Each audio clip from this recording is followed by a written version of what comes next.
Riot Games Arena, make some noise, façam muito barulho para o MIBR!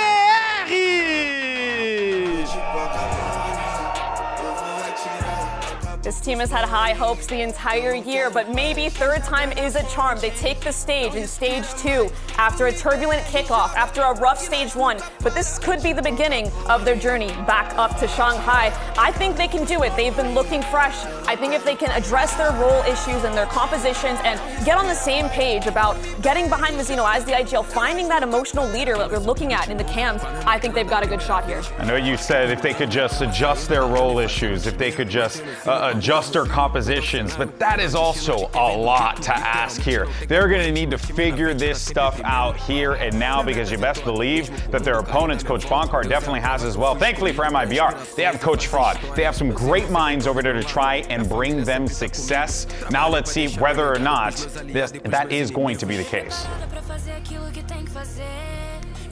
And on the other side, make some noise for NRG!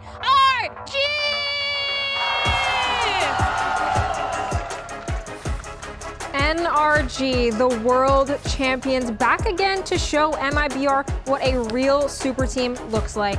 I know we've been talking a lot about the rookies, but this was the rookie team, the original rookie team that changed it all last year. I'm super interested to see if they're able to continue this momentum they have, since they still need some points here to be able to make it to Shanghai. That's right. Remember, folks, these guys, they just came off of Paris, second place at that event. So you know that they've just been putting in that work, even though things did not work out the way they would have liked to in London. What matters is the here and the now, and NRG is the type of team, just like MIBR is. That's why we're excited for this game. Two teams, great coaching staff, great players, great ideas, but the question is who wants it more on this Saturday afternoon, Mel? And one has to wonder if the world champions can find that second gear just like they did back last year. Now let's look at these maps. Sunset, Breeze, and if necessary, we're going to Summit.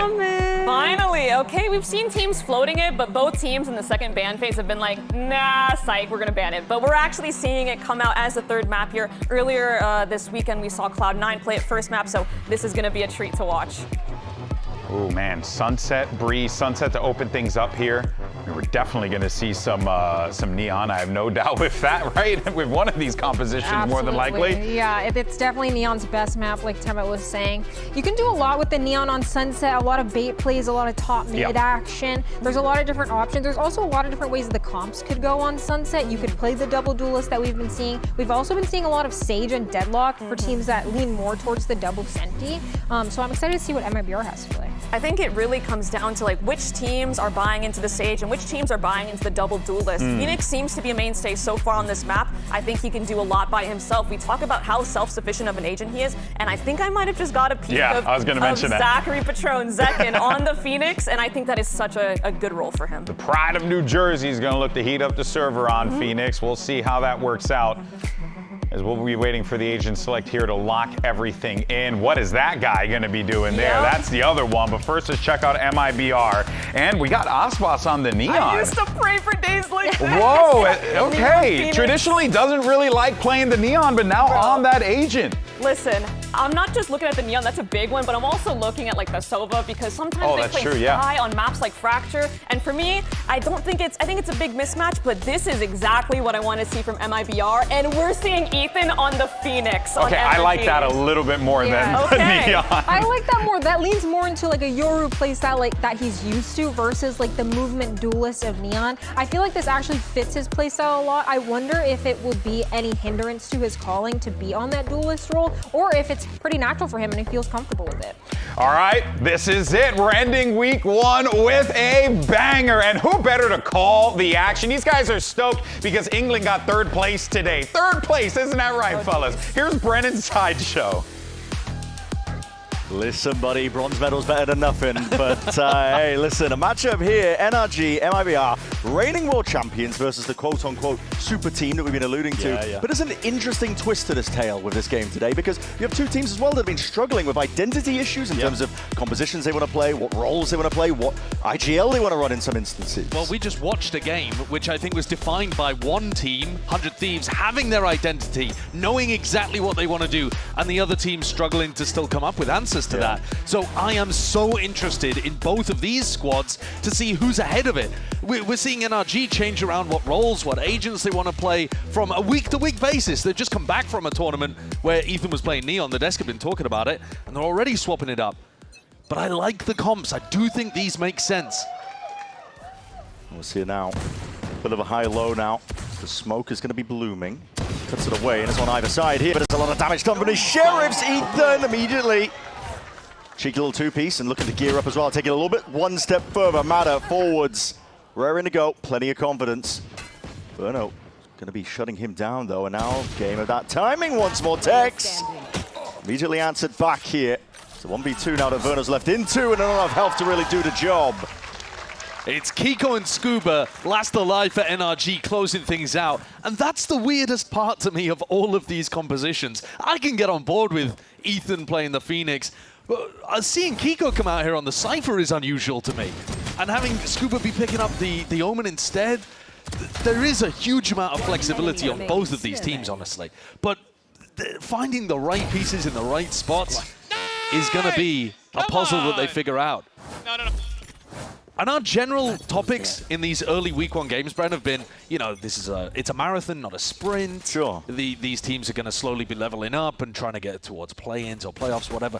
But actually, for these two teams, especially, champs points matter. Yeah, for NRG especially. I mean, they're currently third leading, I believe, in Americas. Yeah, they've got 11, I believe. And so it gives you the possibility of skipping play-ins, playoffs, whatever it might be. Yeah. Or if it just goes poorly, right? So not necessarily skipping, you will have to play in it. Yeah, but if NRG can start racking up these wins, it matters a ton. For MIBR, a bit less so. There are chances that they could still make it through on champs points, but they're going to have to play, by the look of it, another one of those qualification games, which have been a nightmare for them. Yeah, they have the high-pressure matches MIBR just struggled with all year long. Credit to them for getting to those spots, but yeah, their actual results in them have been lackluster. Yeah, weren't able to bring it over the line here. Pretty standard round so far from MIBR. Looking to take this one forwards. It's clean shooting, really. Target-rich environment for Matter. Thriving off the back of it. To see them all topple and fall. Lovely show of form from Matter. And NRG are going to have guns to be able to work with. I don't expect to see the most elaborate set strats coming out from NRG, because we know that they've only just come up with this version of the composition that they want to run. Yeah. These people in these exact roles. But if they were going to show something, it would probably be on a defensive bonus like this, and they've got the experience. See if MIBR give them the respect. They're aware of the Outlaw, so full armor. No one really trying to min-max in terms of that economy. A little bit of a peek there. Matter. Here's a lot of damage, isn't it, onto two critical targets, Aspas and Zekken. Knocked down as a result of it. John's going to be used pretty early on here. Brock looking to see if he can clean up the picture of how the round is developing. Zekken's going to heal, but that still puts him liable to get picked off by the Outlaw. Yeah. There's danger lurking here, but B main space from Prior. Rest of the pack now going to be grouping up behind it. Just Tech showing presence. Doesn't give away the game just yet. A one-way, though. Bit of a peek. Kiko unaware, really, of whether or not the cross has happened. And he could be swiftly overwhelmed here as the Utah is going to be flying forwards. That's a bit of a misstep, but still. Paranoia is going to be sweeping forwards into the back of the side. Kiko unaffected. He's buying time now, stalling this one out, but together the fight's taken. MIBR finding it, and Matter finding it difficult to really target Prio. It's MIBR filling up that feed. Spike in the hands of Verno, eventually scattering back, and it's a good planned spot to be in. Scuba and Ethan now. 2 left to stand against 4. Paranoia of their own alongside that Molly. Good Molly. Mazzino, yeah, it is lovely work. He's going to have to respect it. But still, it's going to be difficult to overcome this here. Massive player advantage for MIBR, and again, all on the same page, and making a call to try and take the fight onto the right side of the pillar. Works out in their favor massively. Considering how much damage was done at the very beginning by the Outlaw, MIBR navigated that round pretty wonderfully. Yeah. Managed to keep a lot of guns up, going to keep their economy in a great spot too. But Matter's going to make the upgrade over to the op. So the danger has only just started for this attack side. It is great seeing Aspas come out on the Neon. If they were going to run the Neon on any of the maps, the desk were talking about it, of course you would be looking to run it here. I was just looking, the last game that Aspas played on Sunset was when he was at Champs 2025, and he was lighting the world on fire playing Neon here. Yeah. No slouch on it. His form at that tournament that NRG won was absurd. If you could get a glimmer of that, my God, it would make a difference, because Aspas has been quite quiet this year. Maybe I would love to catch that lightning in a bottle, wouldn't they? Maybe they'll have a chance to do it, though. Scuba is going to be hearing this. A lot of util flying forwards alongside that flash, but he will be forced to respect the space, concede most of it. And the paranoia doesn't really get done there, the job that he was hoping for. MIBR still move forward, still clear that spot, still create the question mark on the map. Yep. And because of that, Matt has actually pulled away from the B line. He was looking towards B main, which is where Tex is slowly edging towards. It's good calling from Mazzino. Stepping into the role for the team here, the push and pull. Like you said, he's weakened up the B site now for it. Yeah, we've seen a lot of teams focus too much on mid on Sunset, but this pressure on the outside of the maps works beautifully. And running back second is going to be leading a charge for this one here. Kiko's job really just to pull back all the way. Ethan's going to be using one of his own app. It is clearing up most of mid, understandably so. Just a spray and hail of the bullets there onto the site. No connections. MIBR might be looking to fight this one step further forwards. There's still backside controllers there, fighting forwards. They need to contain over towards that one extremity. Mado going to be leaving these backside players. Mado with the ult, Mado with the wall. Lots of good tools here for NRG to get back in on the retake. Absolutely is here. Stun's going to be ricocheting alongside that dart now, moving forwards to the overdrive. Past and forwards. Mazzino at least hits a cracking shot before the trade in time, but it's that bait and switch. Aspas! Straight in there, but now brings it into that 1v1. Kiko versus Tex. The Cyphers against each other here. Health advantage here to Kiko. Takes a tap, takes a fight forwards, but Tex! Incredible work. Magnetic straight to the dome. That is a big shot from Tex. Under pressure, less HP. You need to see moments like that coming out from Tex. He's been under the microscope. Lots of scrutiny over the course of this year. The whole of MIBR have. But I think he in particular, if he can come out with more big moments like that, he's going to silence the people doubting. Looking crispy there, buddy. Looking crispy. Ever the showman. Love that. The addition of the big red button is good. It's great. It's a lot of comedy value. What a good bit. It is. What it's a good great bit. I'd like alarms to go off. Yeah. Some kind of strobing red light in the back as well. Cannons going off, maybe. Do we have the budget for that? Yeah. If they push a button on the other side, one of the players drops through a trapdoor. Yeah, that sort of stuff here. Timeout's being taken pretty early, though. Round 5 for NRG. Something to correct. They obviously losing most of these rounds where they have the guns. So well, I think there's a real obvious macro problem here, which is, A main as well, actually, just the mains of the map in general. Because as soon as the pressure came in that round over towards A main, Scuba throws one paranoia and there's never any ability to go and re-clear that or grab info of any kind. You know, not a drone really being used, no player looking to contact re-clear or flash re-clear it. They just gave up the space and gave up all the info. Never knew where the hit was coming. Yeah. That's poor macro for NRG, and they got punished for it. But like you said, it's good. It's good from Mazzino. Yeah, it is. We didn't realize at the time that he was IGLing for those 2 playoff games that they lost. And this one is going to be an immense amount of pressure. One of these shots just coming straight through the wall here. Aspas dropped down to 20 HP, but still going to be leading it fiercely in. There it is against the eco that players just topple. Prioritizing the plant there onto Zekken. Halfway up to the next ult. Very good as well. Long term. Thinking about how they're going to be generating the ultimates for the rounds that really matter too when NRG get those guns in their hands. It's nice by Verno, just containing and plugging up the flank. Deploying drone. This is MIBR's map pick. They're looking comfortable on it at the moment. Got a nice idea of how they want to make this comp work. Also, as I said earlier, I think the composition makes a ton of sense for the meta and for the players. You can just imagine Aspas having big games, being able to op on the Neon as well is going to be fantastic for him on the defense side. Zekken can absolutely carry on Phoenix. That's something that we'll see. Potentially solves a lot of the issues that we were seeing from MIBR as well when they were just kind of out of sync, weren't they, I think? Yeah. Zekken a lot of the times was sending it There wasn't too many players behind him. Yeah, reversed the roles a little bit. Big mismatch there in terms of tempo, pace. Yeah. You had a couple of players who like to play fast and aggressive. I tend to think of that being Zekken and Mazzino. Sure. And then a couple of players who like to play their life and they're a bit more cautious, and they just couldn't quite get it in sync at that stage. Nice boys. And yet the talent on this team is so good, they were still making it deep. Right, yeah. Into those matches where they could potentially qualify here. A lot of Utah are going to be offloaded nice and early, but this is all an attempt to see if they can squeeze the players out through mid. Mada sent straight down through the gut of the map, all the way forwards. Now it's a lot of space to be gained, but it's an instant reaction of MIBR. They're straight into the side now, but they're going to clear these backside players. Scuba! Tight, what is a shot? One bullet just connects straight away, and Verno!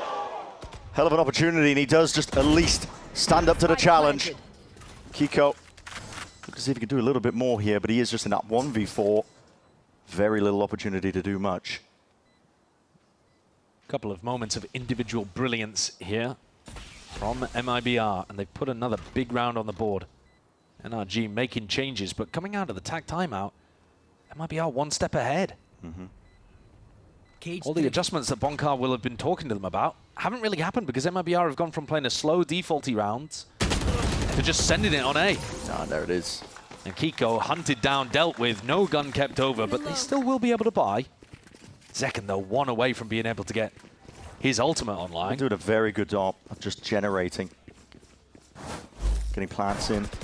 Ult off as well, even though Zekken is only on 2 kills. Yeah. This 2K here is deadly good from Verno. That'll be good.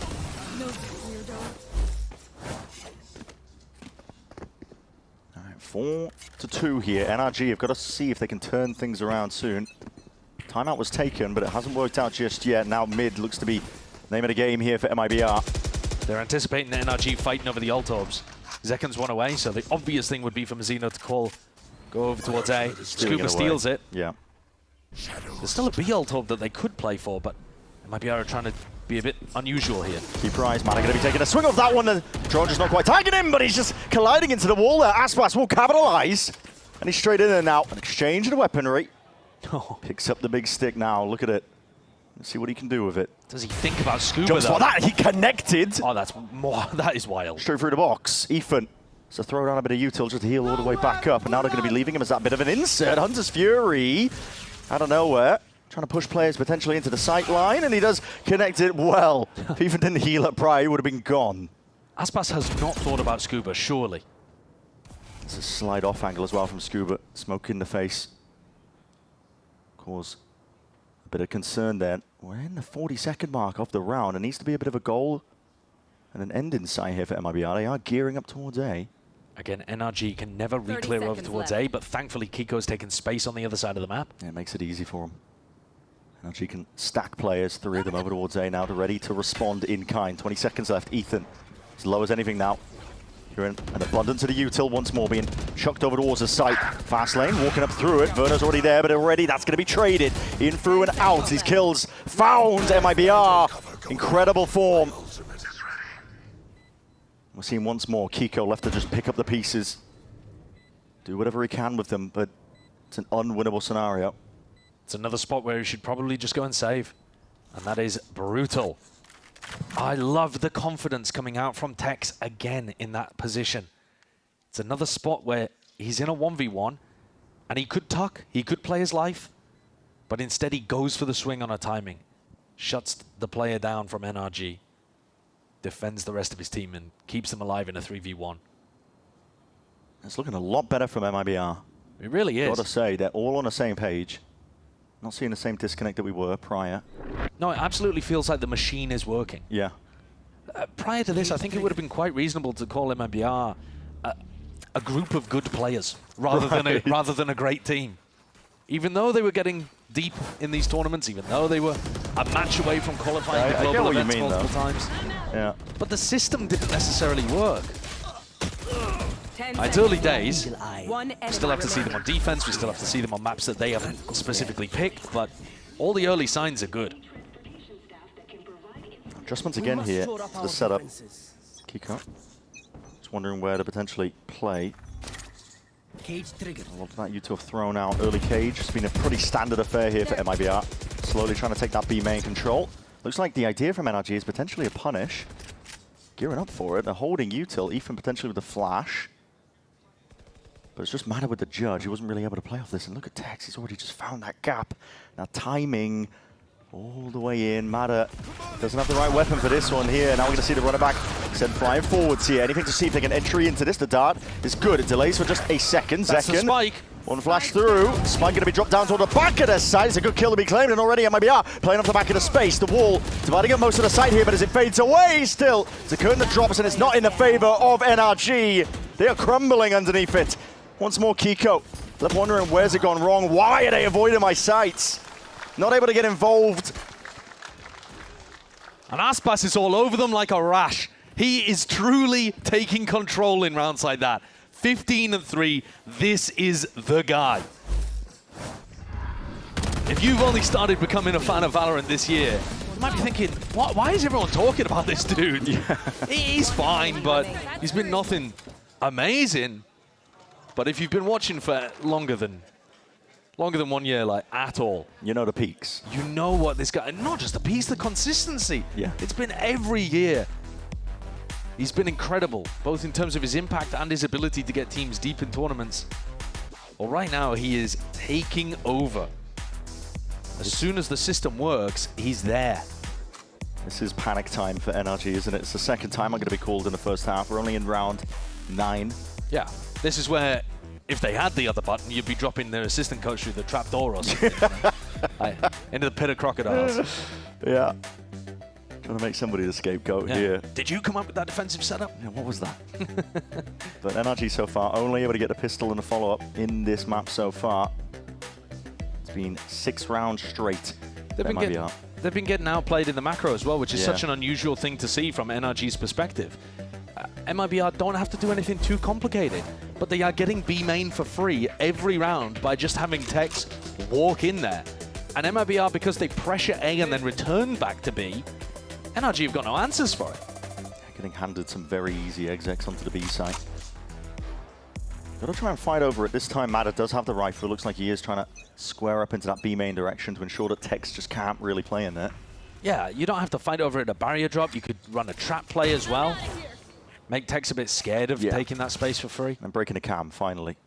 It's been getting away with murder. Very slow. MIBR just willing to wait, absorb if there is any off-the-rip aggression out of the timeout. And this time, Recon being used over towards A main. So that allows Scuba to get on a deeper line. They invest the drone now to take B main, instead of just having Tex walk up on it. And that's better because it gives NRG an understanding of when the timing is being taken in B. You can see that informs the defensive rotates, but it also pulls Scuba out of his position. He goes walking further down and gets caught. He's just completely unaware. All over the place here. As soon as Scuba goes down, Mada's just trying to fill the gaps. He's walking backwards in there, though. Yeah, Neural Theft now is going to be revealing all the players' positions here. NRG are really getting squeezed, out-called, which is crazy to say. Yeah, it's crazy how lost they look, actually, on their defense. Currently, already, it's just Kiko. Going to be running down into the side. Anything to see if he can alternate this one, but again, presence of mind. Spike handed up. Second up. Like hot potato, pass the spike around so you can get it into the hands of Burnout. Is it time to start talking about how difficult it is to call from Duelist? I mean, there is a very good reason why most teams don't do it. But at the same time, you don't normally rely on your IGL on defense as much. A lot of different teams have either the Senti or the Duelist. You know, maybe sometimes your Oppa calls a defense round based on where they want to play. Sometimes your Cypher says, hey, I want to swap over to the other side of the map. Like, it's not always the case that your IGL tells you exactly what defensive setup to be running. Micromanaging everything. Yeah, but the proactivity, the protocols for being able to gather information back are really missing. There's just nothing going right now for NRG. Struggle City. And Brock is going to be just dismissed. Wave of a hand there. Few stray shots from Aspas. Flawless for MIBR. They are dominating in this map. 7 rounds in a row, and none of them particularly close. NRG getting worked by the slow rounds. Then when they took attack timeout, MIBR increased the pace. Then after a while, just go back to the slow stuff, and Ethan's brain is having to work overtime to keep up with what's going on. They've not been able to come up with any kind of solution here. And the MIBR fans are eating. Yeah, enough buffer with the money. NRG, half armor and stingers. Gamble from them, 4 players over towards A, just hoping that somebody might walk in. See them slowly take that space, including the orb. It's been a heavy priority for MIBR. Clearly trying to build around the ultimates. Deep drone as well, but it has always been cautious so far from MIBR. Trap play here, paranoia and flash. I'm going to see it now. Double flashes potentially off of Matter's contact, and there it is. It's going to be triggering it all the way forwards, but that high ground ankle, Mazzino! Great contingencies in the back of the minds of MIBR. Mazzino the one to put a stop and stunting the play. Completely dissolving it. Any chance at all, lights out. That's beautiful. Absolutely textbook stuff from MIBR. Mazzino was up there the entire round, knows exactly what his job is. He's the guy playing anti-flash, and he cleans it up. Everything that NRG try, MIBR have got an answer. They've used their time off really, really well, at least on this map. There's a reason why it's, you know, the first map that they pick instantly here. Question is going to be, as we go towards Breeze and Summit, how deep does this go? Especially Summit, that's such a weird map. It's a question mark. Yeah, that's for sure. It's also crazy because NRG have just played a tournament where it wasn't even in the map pool. No, but still it's available and it was ready to be picked. This is off the rip. Run it back used by Ethan. Trying to push this back in a way. He's at least going to be clearing up some pieces of the util, but... Again, the response from MIBR is perfect. They give away the space, but Mada gets on a deep line because of this. Verno still has drone. Brock also going to be clearing up towards mid here. The drone not seeing much. Again, B main control. A lot of noise being made. Shock dart's going to be sailing. A bit closer though as the trips. Suddenly getting broken, but not the one into B main. Tech's now crossing up onto a bit of a deeper line. Don't believe he has a cage to get out of here. Hunter's Fury. That's going to be clearing him. Okay. Presence of mind forward! There's no shot. Tex! He's out! How the hell is he surviving? No possibility at all, but Scuba potentially going to be that dangerous player. Tex again!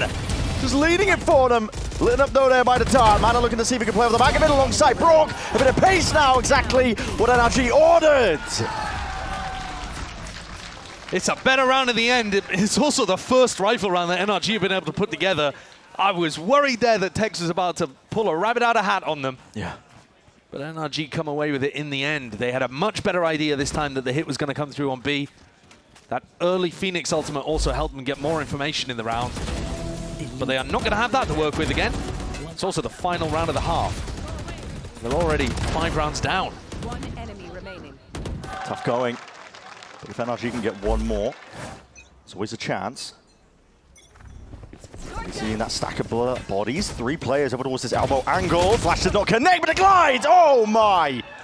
Sliding to the side, Aspas, this guy unleashed, twisting and turning away from the flash. The reaction times off the bloody chart. And the fight just gets taken as a bloodbath in through elbow. Bodies falling. Blue crosses on the minimap. The turn of that flash was phenomenal. And again, MIBR just have the perfect reaction. Verno's ult is great. The way the duelists are playing together is great. Spike planted. Tag as well spells out the remaining 2 players. In terms of positioning, Scuba crossed up into CT here. Jump spot Zekin looking for that extra information now. That's a bit of spam, okay. Fortune potentially going to be favoring NRG here in a spot. You're going to need it, I think, to try and win a round like this already. Norofef going to be pointing out the positions into that anchor spot. Zekin just trying to play his life and already swinging out wide. This is shots in the dark there from Tex into that elbow angle and all that damage. Bullets spraying them all down here. 9 rounds for MIBR. Pure excellency. A phenomenal approach to the attack side of Sunset. Their map pick, but everything working beautifully together. Aspas and Zekin playing off each other. The players know what to do if flashes come through, if aggression comes through. Mazzino owned the macro, out IGL in Ethan. Beautiful beginnings. Nice, boy. Let's go. Let's go, boys. And 9-3, they're going to be happy with that one here. MIBR in a dominant position to potentially close out the map.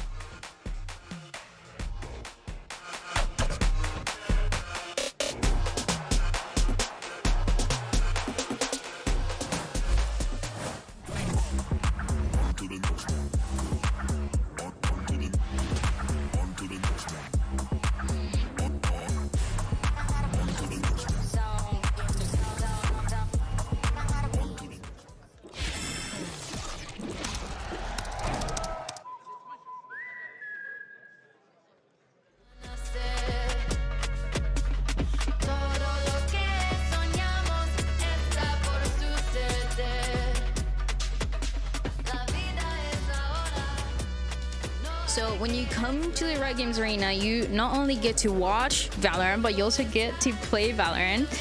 I have a lot of people right behind me that I get to play some deathmatch, that get to hang out with friends in between maps, or even if you get to get here a little bit earlier.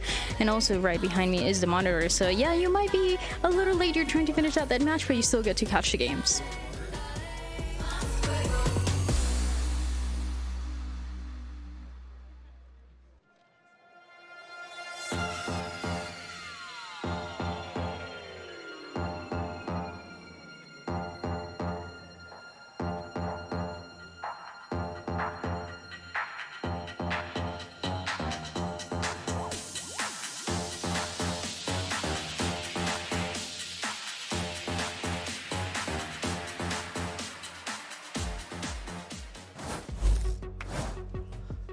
Let's get started then here. NRG going to have to dig deep into the hidden reserves, I think, to try and pull this one back, because they're sitting at a 9-3 scoreline to MIBR, currently in the lead.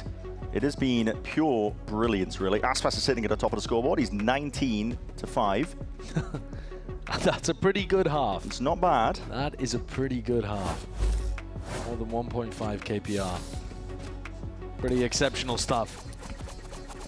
NRG just throwing everything at this here. Pistol round, 4 sheriffs in their hands. See what they can do. Mid being the priority. Well, they've already got a trap play in B main. Kiko's going to be under pressure if he tries to do the same thing that Tex was up to. Verno is a bit exposed here onto this angle, potential to be punished. And he's missed a bit of a timing because players are lurking up now. And as that phase, oh, Midas Sheriff, though, just rips his way through them, yet Kiko's there. Nasty shot and return of the fire. Zekin's not able to get that trade online. Good control here for NRG. Calling for a bit of a pause here, looking for the next reaction. Tex is walking out of A main. A lot of space here. Look at the classic though, he's got to be careful, especially now. Dropped down to 49 health, but wants to take it one step further. Forwards. On top of it, there's going to be plenty more players where that came from. Slips the net. Finds one straight to the dome onto Brock. Good info. The problem is there's nobody to be able to play off it. Yeah, 2v3. Both of the defenders are on this side of the map. Kiko hears it as well. Sound cues, takes the peek, but he was low enough that right click from range will do it. Picking up the Sheriff now, brings it into that 2v2. Plant still needs to go down. Paranoia, they want to try and play this one fast while the Plant is going down to disrupt it all. Paranoia though, sweeps onto it. Zekin now left in that 1v2. There's other Ghost. And the Plant's still not down here. Time pressure on the side of NRG. Trying to find a position to play a bit safer. Scuba to reposition into elbow. Matter with a safe plant. Tucked behind the Jenny. Jump spot, Zekin swinging wide, and a couple of rattling of bullets out of the Ghost. Not enough to finish off Scuba. NRG needed that one. Absolute desperate for a pistol round there. They've got to hope that their attacking ideas can be a lot better than what they showed on defense. Opted into a massive Sheriff purchase. Kiko gets away with murder on this one. Found a timing just as Zekin was putting away his flash. Doing a moonwalk after every kill there. Oh, we got the pistols at least. I mean, come on. You gotta look at the positives. Yeah. I appreciate it. If you get double pistol and you end up getting owned in this map, though, that is not a positive. Yeah, it's not a great sign. Still, NRG. It's not over till it's over. There's no team that understands that better than them. Deep Cam is not going to be broken early, but eventually now. MIBR scattering a little bit. Had a heavy stack of players over towards B. Believe they made a lot of noise. They're trying to force a potential rotation, but now walking back towards it. Yeah, it's only Aspas on this side of the map, but he is also the only one with a Sheriff. And if we've seen anything from Aspas today, it's that he is hitting. Yeah, and he's gone for the peak here, but it's being held. Watched for here by Mada, and he's got that Marshall. Bring it slightly now, and there it is. Good movement there from Ethan. Dodging a lot of the potential danger. Call for the pause now, waiting for the util, and it's going to be sweeping its way forwards. Clears out most of the A site, just for good measure. And the drone there from Brock gives them immense peace of mind. They don't put the plant onto Ethan, so they're not doing as good of a job here, NRG, at trying to maximize the really important attack side ults that they have. Triple flank. A little bit of danger to deal with. Yeah, MIBR making a lot of noise. Presence is known. I've seen it now, already just facing past it. Ethan with that rifle. That blind, not ideal. He was playing Neon a week ago. Yep.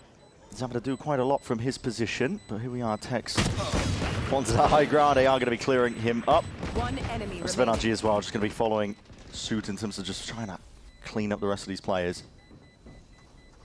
Second goes down. It's not the end of the world. It's halfway to another runner back. Meanwhile, Ethan, somehow after winning the pistol and the follow-up, is actually further behind than Zekken is. So they've not particularly done a good job of building up some kind of snowball here. NRG, it looks like, still working with the fundamentals of their sunset theory rather than trying to hone the details. Very nice, very nice. Give me some. Oh, am I dead? Just keeping it casual. Don't worry. Yeah. You're all good. It's over.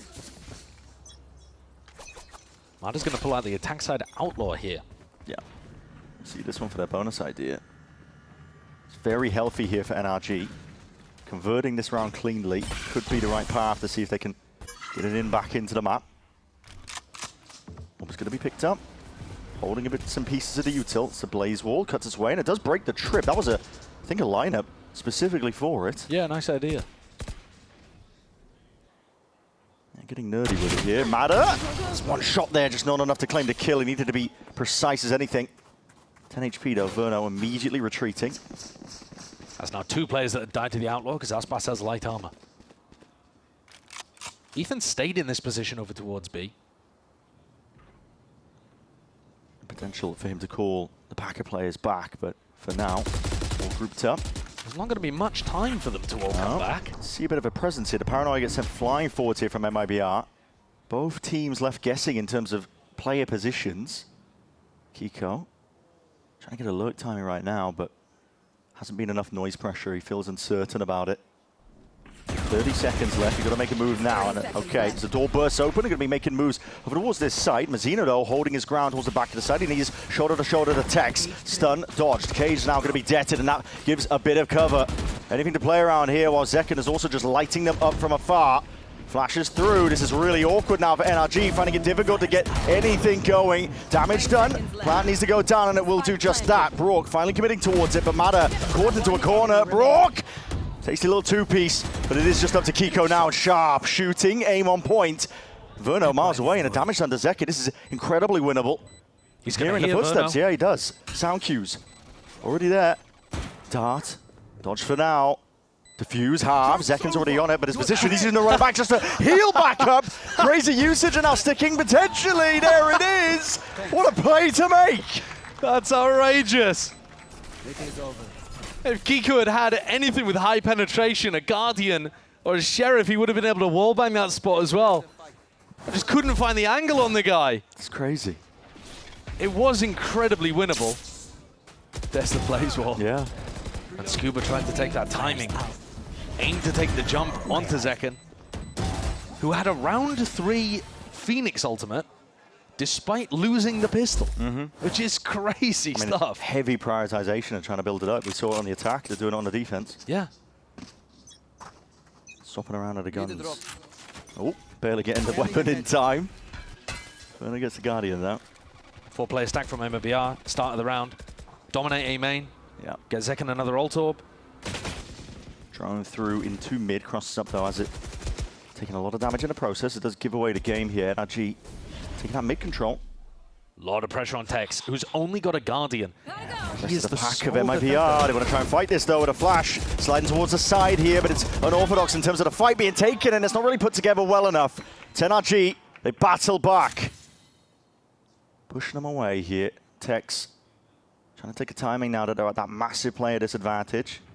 And he hears it now as a rumble of the footsteps in through B main, but he's still worried about mid. Drone forwards. He'll look to try and take a fight here. There's no reason not to. Got to try for it. Bit of spam. Hold on. Plant committed. He's low enough that it could be spam. Texas can go for it though. He's gearing up to see if he can take a fight forwards. That darts. Hold on. That's hidden inside the cage that they did it. Texas right there. Stun has to be dissipated and dodged. He's barely around the corner in time. He got the gun upgrade. Trying to buy time as well for Verno to get involved, but already he will be falling. Now Verno's left into a dodgy spot. Still claims the life of Ethan. 2 players into main. Dart's going to be rebounding. Took too tight into the corner, but broken anyway. Shock Dart. He's got the angles right. Tell you that much. Rebound now. You're going to be sidestepping most of it, but time pressure On the side of NRG, they can play this one nicely. First contact taken by Mada. He knows now. With that wide swing and that wide face. Great little kill. Mada, 3 in a round for him. The Des were talking about how Mada's going to be a key player for NRG, that he needs to step up, that his form wasn't good enough, was the implication in London. Well, he's playing well at the moment. It's no Aspas. I think that's an unfair comparison to make. But in terms of what you need and want a Neon to be doing, Mada's been there. Nice, guys. Nice job. Nice job, utilizing the scope weapons when it's required. Top of the scoreboard, positive KD, going in, clutching up towards the end there as well. Yeah. Big impact, good multi-round. You can never count this NRG team out. There's one thing they've got, it's experience. They're going to know how to drag it back 1 round at a time. Shots out, where was that one going? Stack of bodies though for the eco of MIBR. Nobody home on B. NRG are going to have open access to this one. Let's see if they want to prioritize the ult again into the hands of Ethan. I mean, they haven't been doing it the whole time. Brock's got his ult already. Yep. Tiny details just going missing here for NRG that might make the difference really in the long term. Yeah, there's a strong chance that Zek can actually laps Ethan in terms of ult generation in this half. Jump spot here. MIBR going to be aiming to see if they can just go down to the spike. They don't want to generate Ethan's ult. Verno happy to die though. It means he gets his own ult online, but they are just going to play this as about as standard as you can. Verno might just start to square up now, gearing up to take a fight. The players are flooding in. I think they're potentially hearing the sound cues here. They're making this difficult. Hold on, trying to make a go for things onto the spike, keeping them trapped in, locked in. The defuse denied. Long range with the shockies. It's cheeky stuff, really. And they do take a gun away, 2 guns away, 3 guns away. Scuba walked back into the spike. What are you up to there? It's not ideal. What's he doing? Yeah, it's not ideal, is it? I don't think it's going to matter in terms of what they can buy, because Mada has his ult, but it's still not going to be great. Yeah. And that was way more expensive than they wanted it to. It's a cheeky idea for the eco. I mean, MIBR, instead of trying to go down to the spike, just causing chaos by going for the last-ditch defuse. And Brent, your concern was it might build up Ethan's ultimate. Well, I'd like to inform you There's 2 missing. that, don't worry, didn't happen at all. Yeah. In the midst of all of it. Your fears were misplaced. Triple walk down mid here for MIBR. Different take of the direction. Keeper's made noise. He's made noise. Here's the perfect timing here. Aspas handed up onto a platter. Tex, though, isolated. He's alone here up onto the side. Still gets the 1, though. It's good work. Backside control, though, trying to flip the map ever so slightly, but this is disjointed. Ethan is very much alone here. Walking forwards and accounted for. Zekin sets his sight on him. Hunter's Fury pushed him back. Plan committed onto the absolute other side of the map here. All the way onto A. It's Carnage. Broad just trying to peel them all the way back, and time pressure really is all Scuba's counting on. The time it's going to take them to rotate all the way to A. It's also just so much missing information. They have no idea where Scuba could have repositioned to. That's the advantage he's got to work with. He doesn't have the health, but he's got the gun for it. TP. It's an ult committed by Mazzino just to clear sections of this map. Deep Dart as well coming online for this one. Smoke's going to be covering this. A bit of spam. Scuba needs to get lucky. 1 bullet finds it. TP though, but there's going to be a player right behind him in a second. Sealing it up.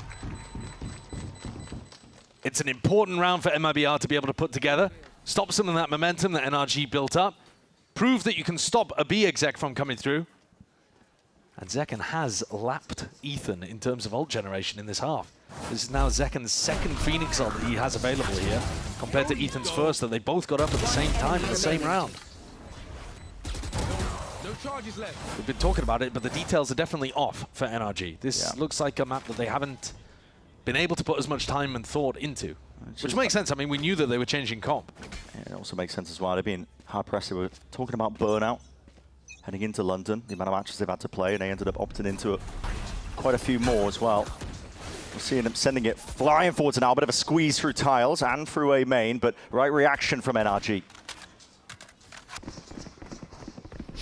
Sending it flying forwards over towards the B side, as much as they can possibly gain with the ground. A bit unusual in the sense that there's nobody here whatsoever. Ult comes through from Ethan, though. Clearing this up, getting rid of the trips. MIBR just so constant now, the pressure being applied despite the stack of players. Tex being potentially burned, 2 cinders, but he gets out of there alive. Zekin, when the back popped off. And then NRG again, they're running to the other side of the map. Mazzino's going to be able to head them off. There's a mad dash here. Mazzino is going to be able to hear all of it, like you said. And now plenty of footsteps following up with it. Nah, the smoke. Drop down, he's looking for the right timing onto this one, and all the sides turn around. Doesn't have a TP to get past this. No, he's missed it a little bit there. But still, he can cause chaos and carnage. Off to the side, Kiko watches it. Critical is the kill. Vital at that. Pressing forwards, though, the advantage for Aspas! And the shot's in the dark, straight through the box. At least, kill traded out. Zekin, composure now as he just holds his ground onto the angle. Isolating. Running away as well. A game of timings. Up through, silent hop up, and Brock potentially with the footsteps. Herbert, he misses it. Just that mark. 18 seconds left. It is a scramble, isn't it? Back and forth we go. Amount of ground being covered. The door's going to be closed up, and Brock will get open access to this B site. 10 seconds left. That also gives him the knowledge. Space not taken up as Zekin is rapidly approaching. Now with that knife out, he's already there. Players spotting each other out. It comes down to the reaction times. Zekin finds a target. Puts Brock straight into the ground. And sends a little wave across the stage. Clutch. What a wild round. NRG pivoting all over the place. Like kilometers covered. Yeah, and they're also not going back to a lurk player. They are just full pivoting, deathballing around the map. You know, if they had thought ahead, then maybe they would have Kiko holding some space elsewhere, or, you know, maybe even Scuba in a lurk position. But no, it's mass migrations. Like wildebeest on the plains. They go east and west. You're insane, bro. Let's go, brother. Mazzino had his own chance of being able to deliver the impact in the round, but it was Zekin who ended up getting it done towards the end. It's just one round. 5 in a row that NRG would need. I do. Just to keep it all the way to OT. Not broken in time. It's dangerous here for Verno. Will be punished because of it. And the shot dart, I think that was intended for a trip, but Tech's going to be taking the ire of it. Texas up onto the box. That's Kiko! Oh! What a time to activate. Announced himself up through mid, but Mazzino happy to reciprocate at least. And here they go again. Another dash over towards A. Mazzino trying to take a timing off the back of this one, and they are aware of it. MIBR. Well, this time, though, Kiko is down. So that means no trip. Mazzino, here's it with the footsteps. That paranoia's gone way too wide. Far too late. Tex forced to retreat. Doesn't like his chances in a 1v4. Or does he? Wait a minute. Right here. Where's he going? I'm assuming he's trying to save because where are NRG going? They had open access to the A site. Why would you go over towards B? But also, I mean, finally they prioritized getting the ult online, but it's Ethan alone over Tex has here. heard this now, and he's given an opportunity to play himself into the round, but a kill not there. Potentially covered down by Madder. Forwards and Tex, okay. The intention was to save. Now he might not get the chance to do it. They are sniffing him out. Scuba ready to receive. Perfectly optimal from NRG. Lure him in. Lure him in. This has been a really strange map. Yeah. It feels to me like NRG are flying by the seat of their pants a bit. Yeah. Like they haven't done as much theory here, and so they're still winging a lot of these moments. I say that when the opening was Tex missing the recon dart, and so Verno get left out in the lurch, but that's just a micro issue. You can see what they were going for. I don't know if the recon got tucked into some weird piece of geometry or what, but that's a strange error there from a player who is actually playing pretty well so far today. Some timeouts taken now for MIBR. It's the first one in the map because they've been largely just, running away with it, to be honest with you. And it's also the first time I can remember them being pushed down onto an eco round as well. There's been a few instances.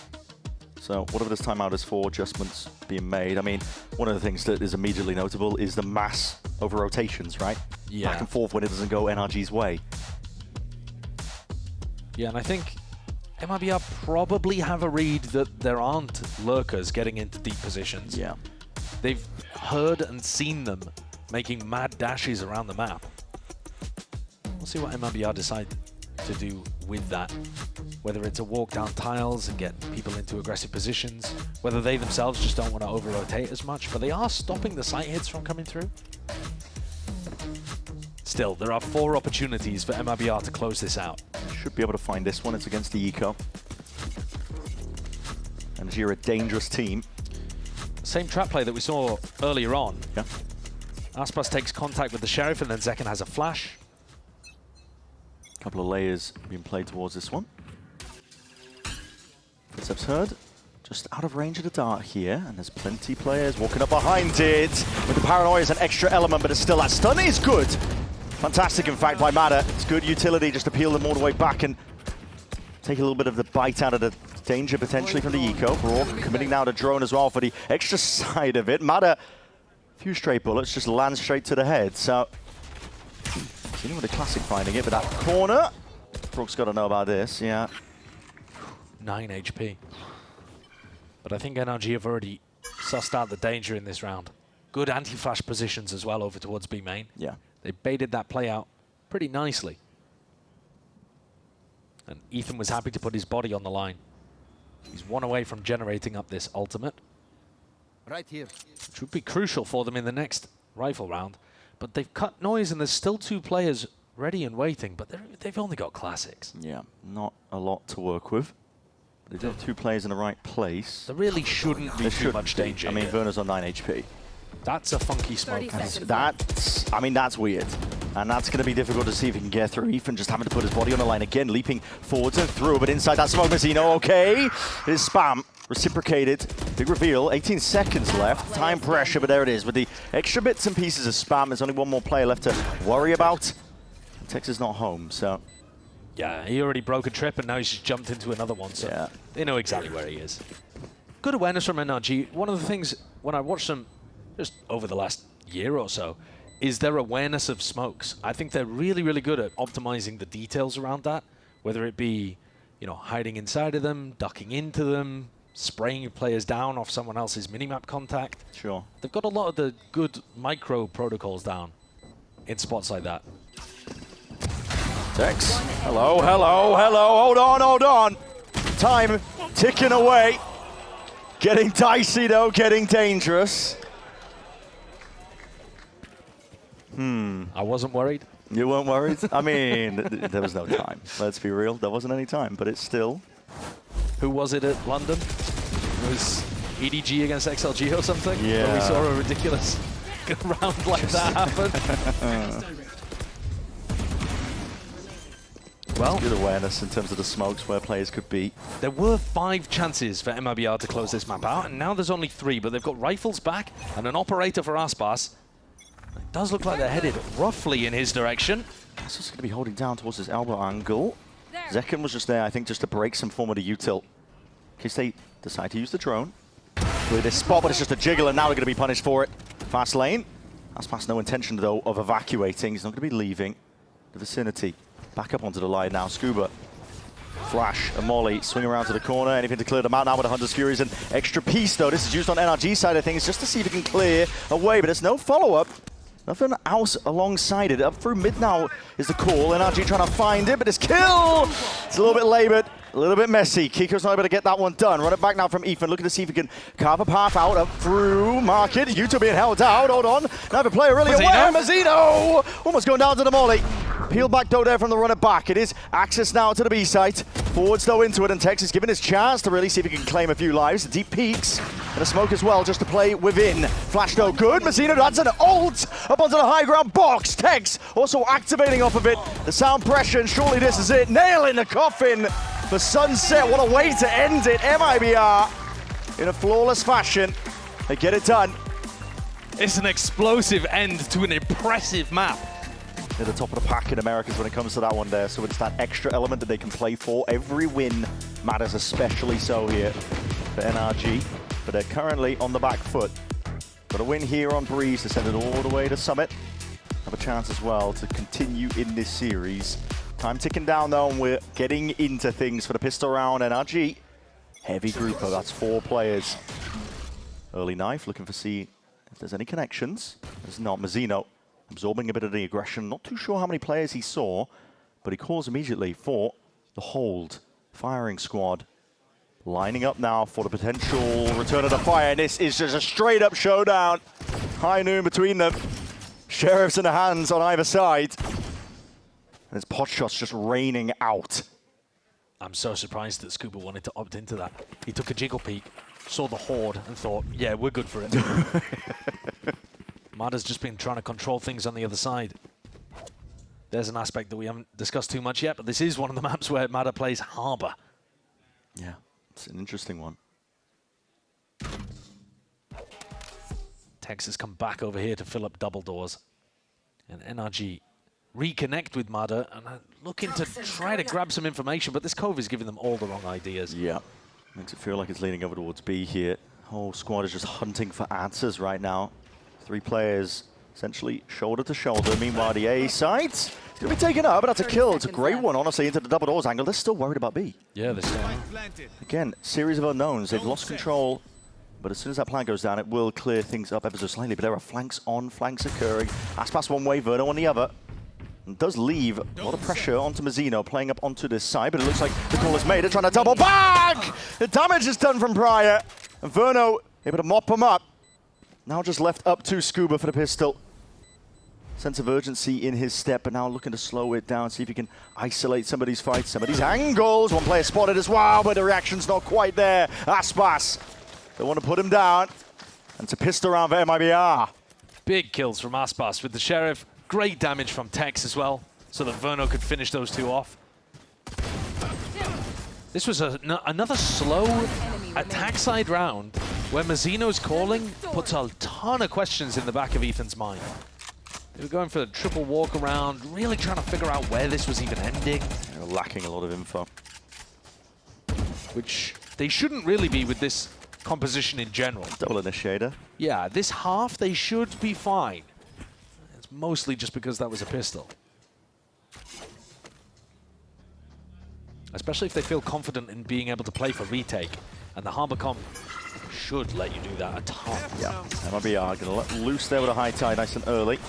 Deep molly, even deeper dart. So Aspas, peace of mind over towards the back of the side. Couple of bullets. Slamming into the opposition here, almost picking up a kill down to Ethan. Quick with the reaction times for stepping forwards. Fastest one matter. And now, straight into the firing line. Plenty of players left watching for this one inside the Cove. Scuba trying to get cheeky with it. But everybody's going to be watching these angles at MIBR. Navigate that one pretty well. Just second going down, and he's 1 away from the ult, by the way. Again, that prioritization of the Phoenix ultimate, an absolute key. The details being worked on and refined by MIBR. Just 1 kill. Yeah. Meanwhile, Aspas, 6-0. Carrying on his incredible performance from Sunset. It's cool that we got to see 100 Thieves play just earlier as well. Yeah. So you can compare like to like in terms of execution with this comp. This is where the danger lies here. NRG, they have guns. Got to put a stop to this one here, and mid-control looks to be a priority for MIBR. With questions about how they're going to be handling it on this bonus. I've got questions about how their calling structure works. Yeah, exactly. I'm going to get a chance to listen in soon enough as well. Let's hear in from MIBR. Right there. You walled up. Let's go, let's go, let's go, let's go. Be ready. 3, 2, 1. Going left. Deep. Out. Half out. Silver tunnel. I'm going to go all the way backside. Nice Going all the way backside. Nice, Ian. Good up. I'm not getting close I'll be anymore. backside. If Yeah, I die, I'm for getting Oh, you're good, you're good. I got a knife from somewhere. I'm gonna smoke you guys after. There's no niche even big. I'm just gonna chill. Fight the I'm just throwing stuff. Hitting a jump spot. I saw nothing spawn. I'm just jiggling backside here. I'm just hunting, brother. Should save. Nice fucking round, Ian. You're insane, brother. Thank you, thank you. Good round, Ian. I'm going for the Another weapons. boss. Thank you, Eric Santos. The compliments just raining out from either side, aren't they? Oh, it's a nice team environment by the sound of things. It is. And honestly, I'd just like to echo what they were saying. Tex looks like a different guy. Is a different player, It's man. really impressive. Before, he was looking like he was on a completely different page when we were looking before stage 2. Yeah. And, you know, that's not me being mean. He was genuinely, he was last alive often. He wasn't playing like this. But this is sound pressure being made and him immediately taking space off of it. Yeah. So he's got that killer instinct as a Sentinel player. That was missing. It really was missing. I think my biggest critique of Tex in terms of earlier this year would have been that he was kind of like chasing shadows. Yeah. You know, it felt like there was something wrong in the comm structure where he couldn't quite tell where the threats were, and so he was worried about everything, which meant that he wasn't playing as aggressively as he could be. You look at today, and he's finding himself in the right spots, catching people out frequently. Aim looks sharp.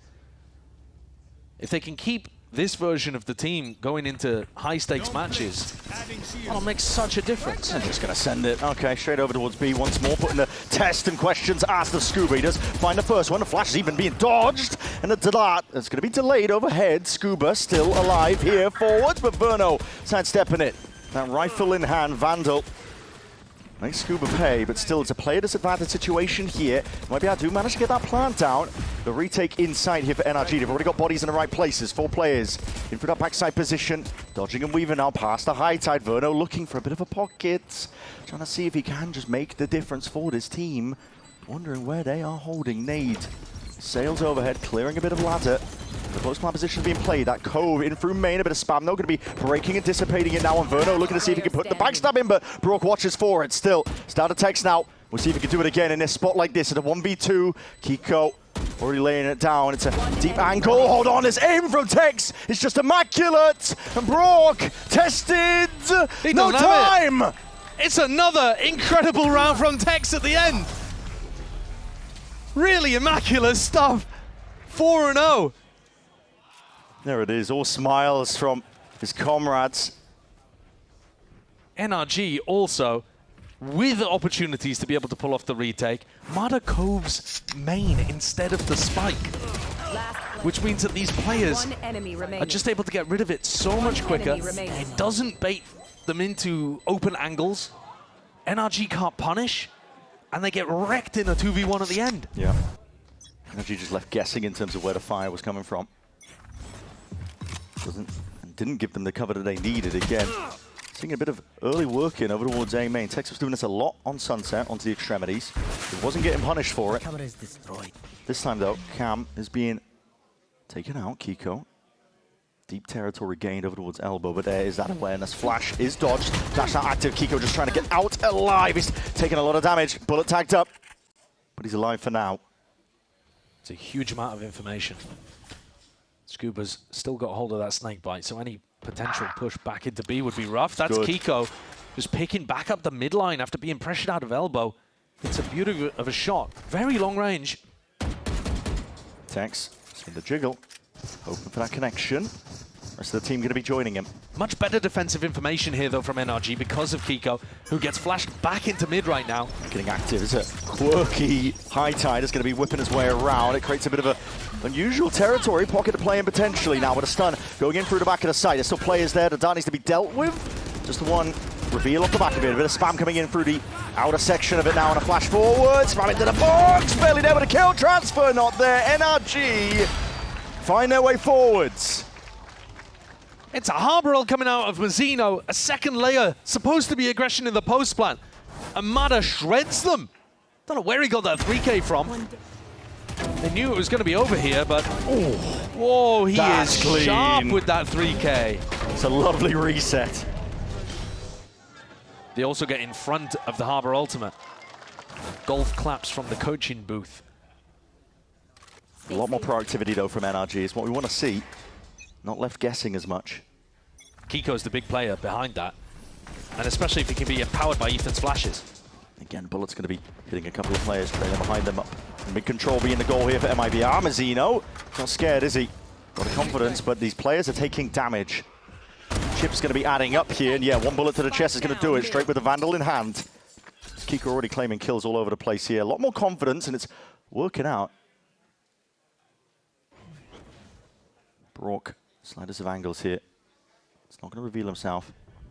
Compare this defensive aggression to what was going on Sunset, where they just sat back in really passive positions and lost all the information. Makes it a lot easier to call from.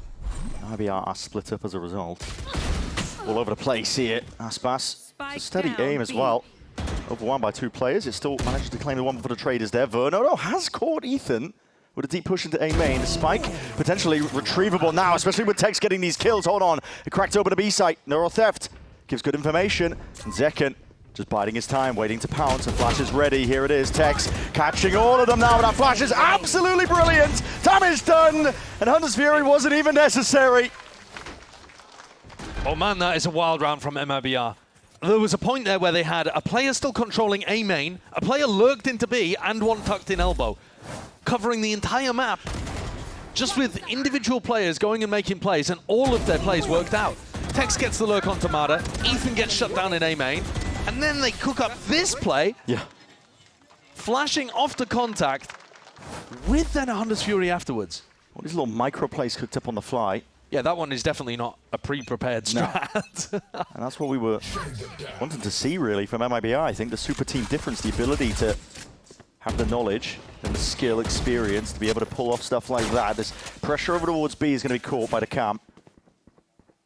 Tech's going to be seeing it, but he's still standing his ground. Bladestorm, though, whips his way across here. One blade to the head. Kiko removes Tex, who has been a problem consistently at that.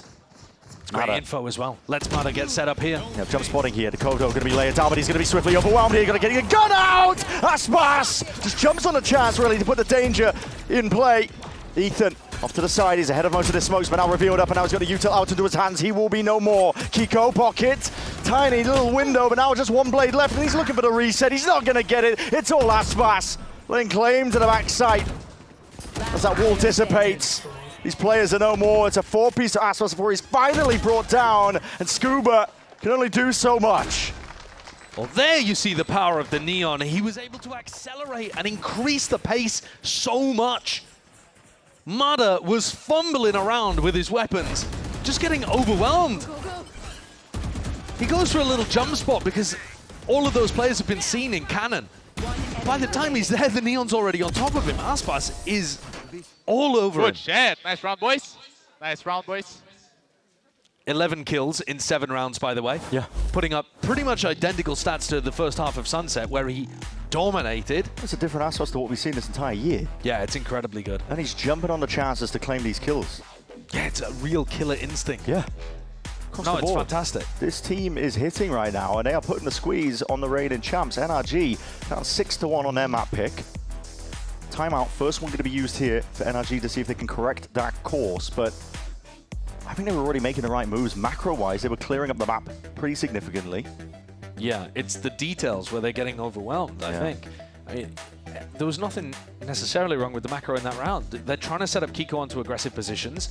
He goes for a peek, grabs a kill, re-peeks into cannon, sees a bunch of players. All right, so then the players that were in passive positions on A move forwards.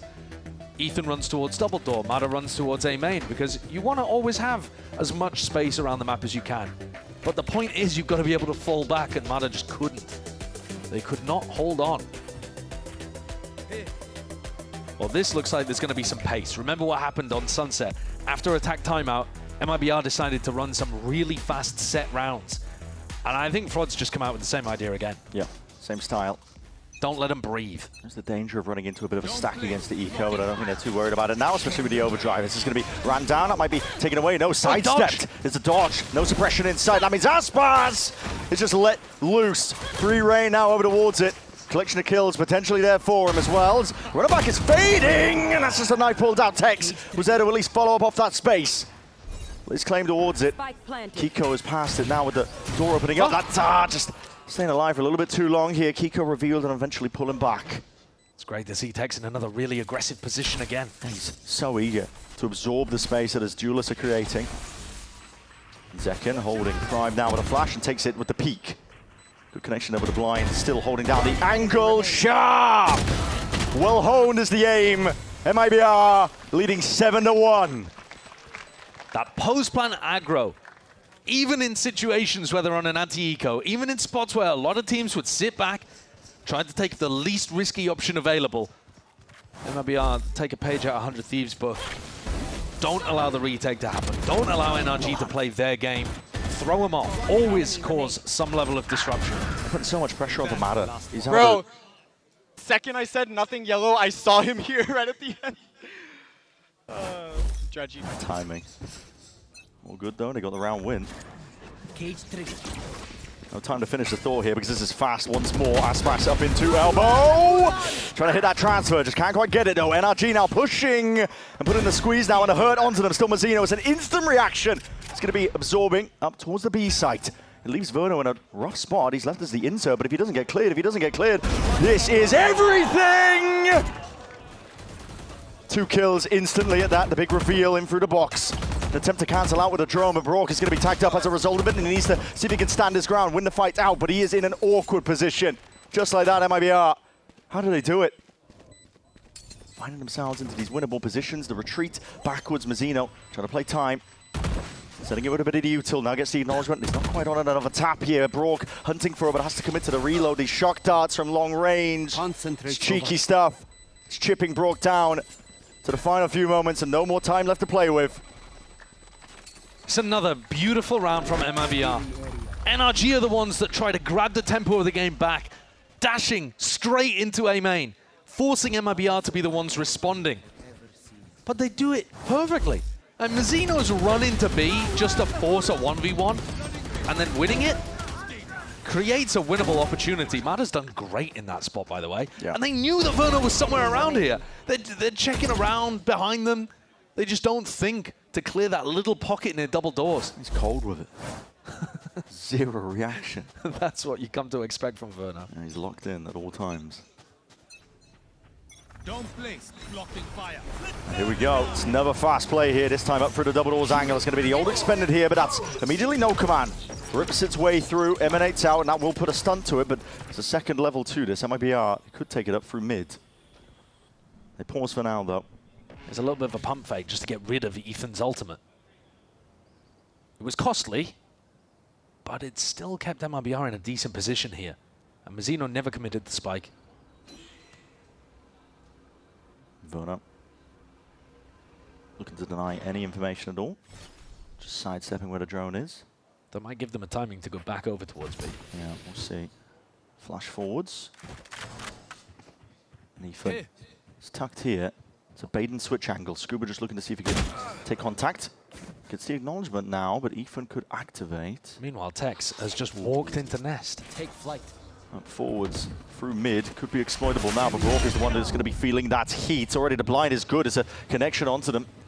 The dart as well, just to peel them back and away, and with that util held into the back pocket. Does reveal, but at the expense of Verno's life. Mazino forwards now, looking to see if he can jump on the chance. Rourke finally dealt with, but he's done absolutely everything for them, and catching that lurk play, again, mightily important. Aspas, 1v4, 1v4, wall fading, but he is no more. Blocking fire.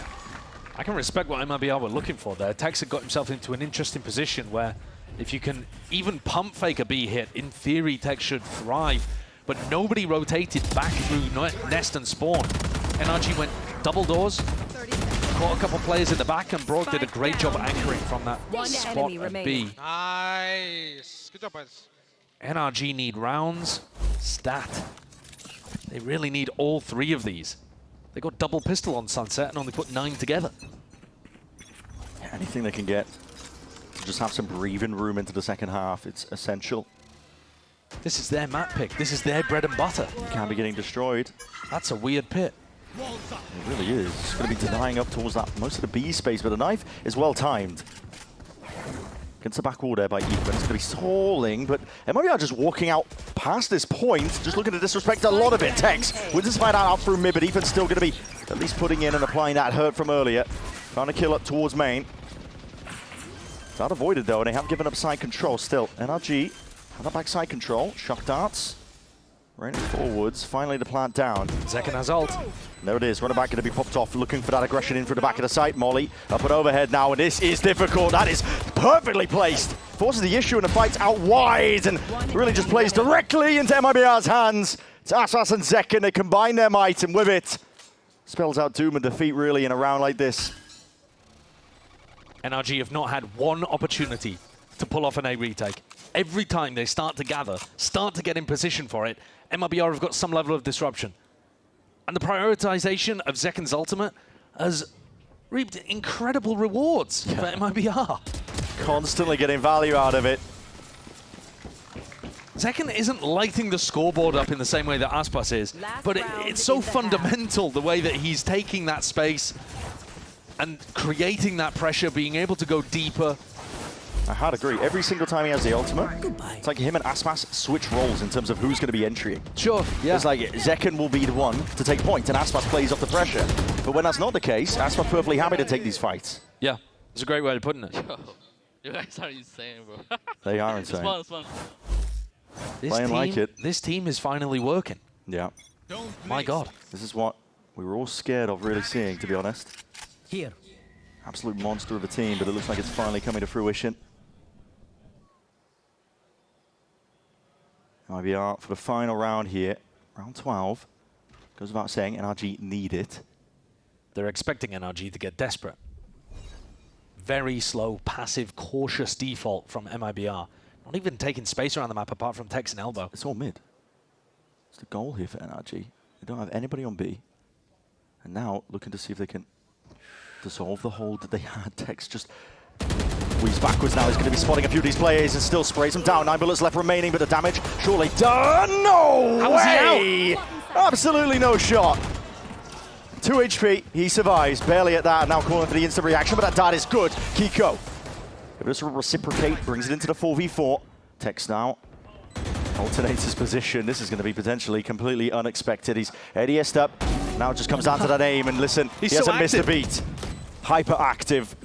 He weren't expecting that position whatsoever.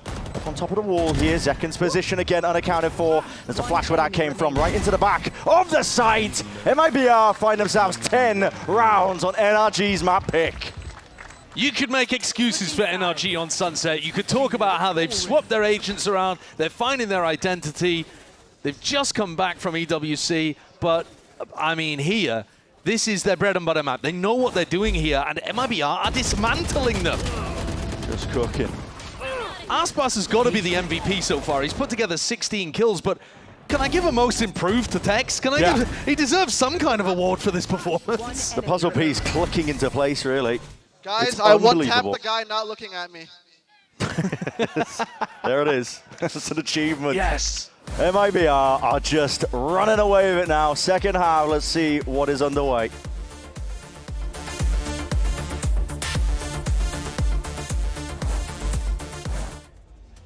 Whenever I use Zowie models, I would say I just feel my element. Demon 1 is good! Without Naya. The biggest difference was the ghosting. It was a immediate change. If you see something and it's not actually there, you're gonna miss your shot. Black Equalizer and Vibrance, I can react quicker to it, I can shoot better at it. This guy is just spectacular! And that way I can always trust him, that I can just focus on competing. My performance will always be at the top level. Zowie.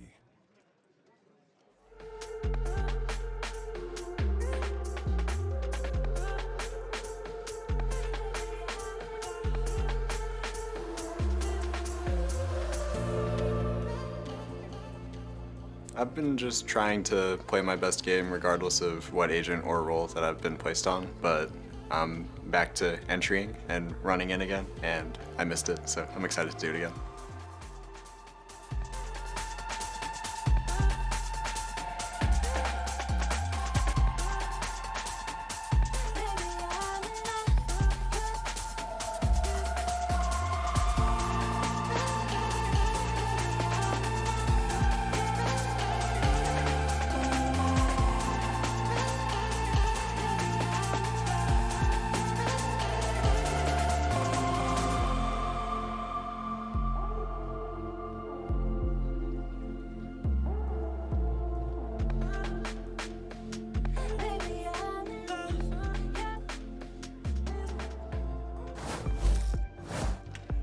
Well, here we go. MIBR potentially on the verge of doing something that was really quite unthinkable at the beginning of the day, but they are dominating both maps, Sunset, now Breeze, potentially on the verge of taking it all. But before all that, make sure to lock in with ExpressVPN.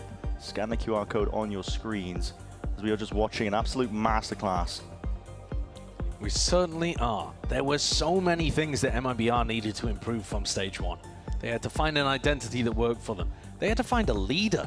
That was one of the things that Aspas was talking about. We heard it in the interview earlier with Bruno from the Spike BR. How do you find a leader without making a roster change? Well, it seems like Mazzino stepped up to the task, trying to IGL and be more of that leadership figure for them. Have they found a system that works? Yeah, absolutely they have. Working, man. Putting it lightly. The Aspas Zekin combo with the Neon and the Phoenix, and just stealing this comp from 100 Thieves, it's working perfectly. Yep, and this is what we kind of foresaw as well when MIBR announced this roster. The duo of Aspas and Zekin, too much talent really on these roles. We'll take a listen into NRG and see what they've got. Can we just hold? They're going to be hold minus. They have no info now, boys. Yeah, we're chilling right now. We're playing Dart and Spam at B. Could be pushing it now. I gave up A, man. Probably Silva Cypher. Yep. Yo, we're going to go 5B. And I think we're good. Okay, no dash, boys. No dash, okay? I'm ready to wall whenever. Dart in 10, we should wait. I have nothing to break trips. Yeah, it's fine. Oh, knife pillar. Is everyone scaled left, okay? Yeah. Dart in 3 and we can go. I'm ready. Guys, triple swing this for me, and I'm just gonna knife pillar. 2, 1. Darting. Probably pillar. Sova's here. I'm scaling left, let's go. Ladder. Sniper here, boys. Sniper here. Backside. Backside. I'm walling. Careful. Care flat, boys. Care flat. I'm holding flank. Yep. Just hold flank. I'm holding. I have flank. Go backside. We have Viper Ball, yeah? I do have Viper Ball, yeah. You just play no scope. From B-main, I think. Can you wall up? Elbow. It was from elbow. Pull up. Looking up B-main. They're out front side, guys. They're out backside. I have your B-main flank. I'm playing with you, Gio. I'm just I'm holding holding in front of the wall. Okay, I'm holding jump Can up. they be out? Can they be out? Yes, they are out. They are out. Back up, Gio. I'm backing. We're good like this. I'm playing anti right here, okay? One's backside, Backside boys. now. Call anti. Backside two. Pillar one. Pillar one. Pillar. Jumping up. Pillar. Nice. There we go, bro. Good job, us. I'm so good at this shit, bro. It's nice from NRG as well. I mean, listen, a necessary pistol around here, but I'm impressed with the communication. Again, take notes for your rank games. Don't give up when it's 10-2. I love NRG's comms. I think they're one of the best teams in the world at that. I think it's one of the absolute pillars that they have built their success upon, is that creative communication that they have. It's very calm. They understand what's going on. You can tell their read of what was happening on the B-side defense was perfect, too. They knew which players were going to be there from MIBR. They knew how they were going to try to play it. Positioning, comms, all really clean. But they would just need so many rounds in a row here. NRG going to be sending it flying towards the B site. Not even trying to scope out in case there was a stack of bodies. Looking to just overwhelm with brute force. And they are going to need a lot of rounds in a row, but they're still playing to win from the sounds of that listening. For sure. That's what you come to expect from the reigning world champs. They've pulled off ridiculous comebacks before. Yeah, I'm not doubting. MIBR here. They did something cheeky on Sunset when they were on the pistol. Or the follow-up after it, at least, where they they ran in last minute, didn't they? Especially with Mazzino still having the cove. They're going to try and do it again? Not too sure, but... It does create a lot of pressure, though. It means that NRG are going to stick around longer than they should, and they might end up dying to spike, so... They're doing it. Yep, they're doing it. Running straight in early, but this time NRG aware. There it is. You can farm up a couple of kills while you're at it. Got to get out of there, Matter. You do have the rifle. And he's good. That also farmed up Ethan's ultimate. He was the one who got the plant, and then he got a couple of kills towards the end as well. He's now one away from a null command. Null command is a massive ult to have on your attack side for the bonus. It's also just such a high-cost ultimate. Yeah. It's pretty unlikely you have it online, but NRG have done a good job here. Weirdly enough, they've done better than they did when they were playing Phoenix. Again, a big ult up for their attack side. But if they can prio that, they could really generate a snowball here. Taking it slow to begin with, though, and they've managed their money super well. It's weird, because using Mada's Cove, they could just play for a free orb at B, but they've kind of wasted the Cove instantly at double door. Cautious. So this is going to be way harder to pick up. Shock Dart. Try and take care of any close trips here. And they're going to be sending it forwards, not even waiting to see if they can build off the back of Alto not being built up. Bit of spam, that'll do the job. Mada's been taken out. That's a spike hitting the deck. Kiko, sharp aim, quick movement. Going to be sidestepping most of this one with the underhanded flash as well. Blind as anything. Verno can't do much. Kiko, beautiful. Just sends them all packing. Well, if you've got a B exec like that, you don't even need the ult. Ethan didn't even bother to get the plant in the post round. He still doesn't even have the ult. It doesn't matter. NRG burst out onto the site. The knife towards Pillar as well didn't spot anyone. So they knew they didn't need to clear the close corners. Didn't need to clear Pillar. They got massive value out of that 0 point. And instead they got posted on deeper angles very quickly. Got to save some of their util. And I think it makes a lot of sense there that Frod's calling that tag timeout, because MIBR didn't have players in position to be able to defend that, and they still played the Flood. So, bit of a weird one. You can't have your cake and eat it too in that B defense. If you're playing for the retake, then just play for the retake. Yeah. But they ended up running into Ethan's flashes, Kiko's bullets. And this is how comebacks happen. It is, if there was a team to do it too. NRG honed in, really. Locked in on the potential of trying to drag this one round at a time all the way forwards. There's Brock as well, stat comparison. Yeah, he's one of the players that I was looking at London to replicate an incredible Stage 1 performance, but he didn't quite manage it. It was Kiko that lit the world on fire in London, playing in front of his home crowd. Yeah. But the rest of NRG weren't really there, giving him the same kind of support that they had done in Americas. I cut him some slack as well. They did directly nerf him multiple times on multiple maps. Added all sorts of metal work onto the walls to deny his Odin spam, and yeah, he still played amazing in Stage 1. Yeah, he did. He's got that Champs MVP in him. There's not many players that can claim that they've directly affected the game, but no, in terms of the balance, he's one of them. Let's see, this time using the cove onto the one section, but not going for the orb. I'm waiting it out, really. NRG do not want to be running into a stack of players and taking this one through mid to elbow, making sure the flank is covered. Just trying to clear out all of these spots where danger might be lurking. Well, we can tell it's on the B site. Yeah. Ethan's going to get his 0 point back a little quicker. Might be able to use that for a bit of information. He's got it back in 7 seconds. A little bit worried about this. Because it looks like they're trying to fake the A pressure with the drone and pull players away. We'll see if MIBR budge. They didn't see anything in A main, didn't see anything close, and now players starting to coalesce on Brock's position. Making the right moves. And the knife should still give you some decent info. Yeah. See it now, pings out. Black ball going to be sent flying up here. Second, really the only player that can do much about it. He doesn't have the Sheriff flash forwards, but it's a difficult spot to really get anything done from. Good anti-flash being played there by Marder. Yeah. Solid round. Navigated a lot of the danger. Hands down. Wasn't Ethan again, though. He's still one away from the ult, but... They hate charging up these ults. Yeah, they're just not thinking about it right now. Not a priority. Which is mad, because it's just such a simple thing when you're one away. Working on quite a lot, though. This is shots raining down through the back of the site. Kiko going down might cause problems, especially with the fast lane. It's a weapon reclaimed. Time still ticking away here, but that is plenty more Utah where that came from. And that is a high tide that just whips his way across through main. It gives a slight pocket. Nate has to sail overhead. It's pulling out all sorts of damage and difficulties here. Verno now looking to stick this one forwards, and it's watched for out through it still. Aspas. Last one left, but no more time to work with. They make it expensive. Did I say they navigated the danger well? I spoke far too soon. NRG put a round on the board, but that was expensive. Nice guys, MIBR, helping Ethan get up to his ult. Yeah. That's a crazy one. MIBR are putting so much pressure in what should be unwinnable rounds. NRG, it's not going to affect them too much in terms of the bank. They did manage pistol into the bonus really well with their money. Yeah. So they've had, honestly, just business booming, to be honest, from the get-go.